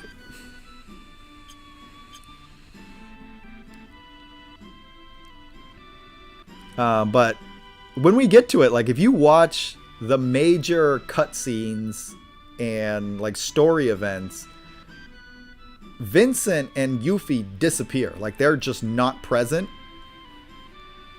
because they weren't really, like, worked into that stuff. They had to be cut for time. It's like one of those reminders that these are optional characters. They're literally not in any of the CG cutscenes because they didn't animate that.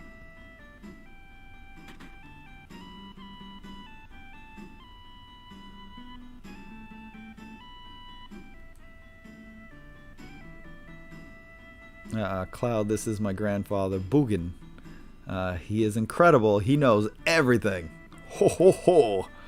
I hear that you looked after Nanaki. Nanaki is a child, you see. Please stop, grandfather. I'm 48. Ho ho ho. Nanaki's tribe has incredible longevity. Yeah, only Cloud and Tifa by name. The only other time he kind of does it was when he tried to trick Barrett or... Oh, yeah, that's true. When he tries to trick one of whoever you gave the black materia to. Yeah, that's true. Barrett read by discussing himself as Tifa. That is the only time they are addressed by name, I think. Yeah, and it's technically from Tifa because he's, like, disguised as her. You see he's 48 years. So you see his 48 years would only be equivalent to, say, that of a 15 or 16-year-old in human reckoning. 15 or 16? He's quiet and very deep. You thought he was an adult? Grandfather, I want to be an adult. I want to grow up to be able to protect you in the village.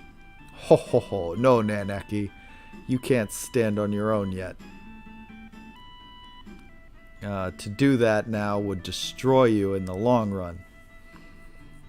Yeah, this game has my favorite characters in the entire Final Fantasy series. Like, I love all these characters. Reaching up into the heavens, threatening to snatch the very stars from the great city of Midgar.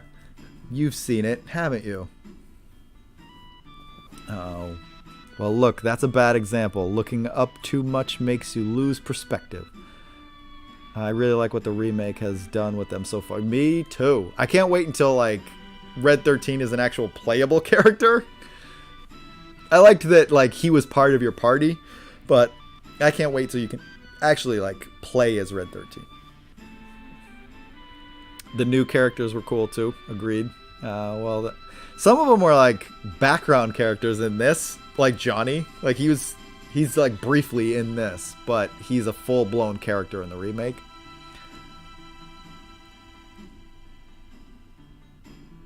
When it's time for the planet to die, you'll understand that you know absolutely nothing. When the planet dies? Ho ho ho. It may be tomorrow or 100 years from now, but it's not long off. How do you know this? I hear the cries of the planet. I do wish that the Avalanche trio were playable, though. You mean like Biggs and Wedge and Jesse? Because I agree. I totally agree. What's that? The sounds of the stars in the heavens. While this goes on, the planets are born and die. Johnny and maybe Kyrie were the only ones I did not care for much, mainly Johnny. I think they overdid it with Johnny. I think if they treated him the same way but only had him do a little bit more than he did in this, it would have been cool. But he's really annoying, so the fact that he became such a important role to the story made him very annoying. I like that they did more with him and like acknowledge that character exists, but you're right, he's mostly annoying. That was a scream from the planet. Yes, them. I like the extended Avalanche characters from the Yuffie deal. Yeah.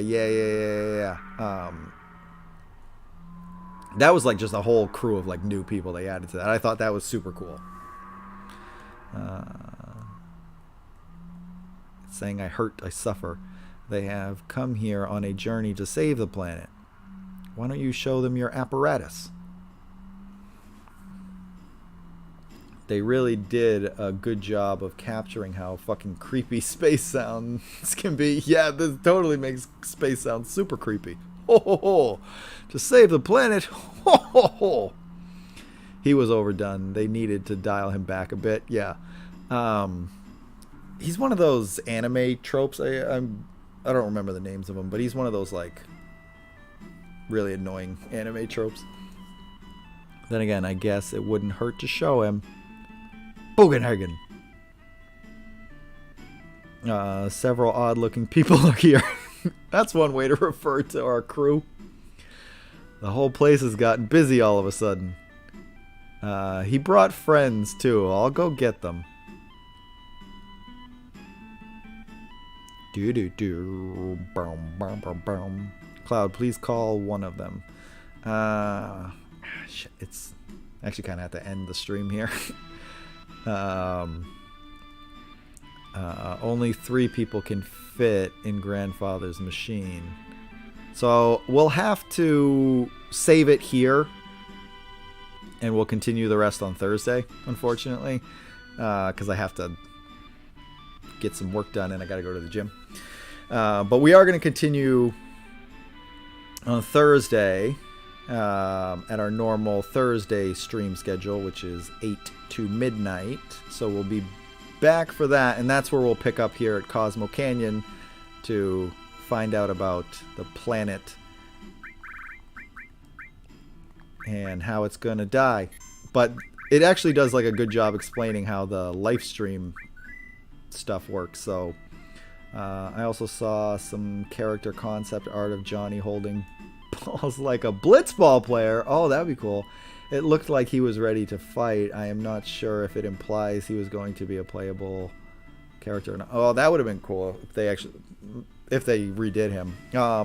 before I wrap, I don't know if anybody else remembers this, but when Final Fantasy X first came out back in the day, Square Enix had toyed with the idea of doing a full like Blitzball game, like a separate like game on its own, like making Blitzball its own game, and it would include like random Final Fantasy characters from other games. Obviously, that never came to be. And I don't know if that's another Mandela effect thing, but I totally remember them like announcing that they were going to like potentially do that, and then it just never happened. But anyway, I have to end it there. We're going to continue on Thursday. We stream Thursdays from 8 to midnight. So that's going to be the next stream where we pick up from here. But I do have to end it there because I've got the stuff to get to. But thank you all for hanging out. I hope you'll come join the next one. If you haven't done the this thing, do the this thing, because I always forget to mention that. But please do that. And then I will catch you all on the next one. Everybody have a good night. And I hope to see you all on Thursday. Later, everybody. And that's wrong. It's Thursday at 8. It's not Friday at 8. Now, where's the button?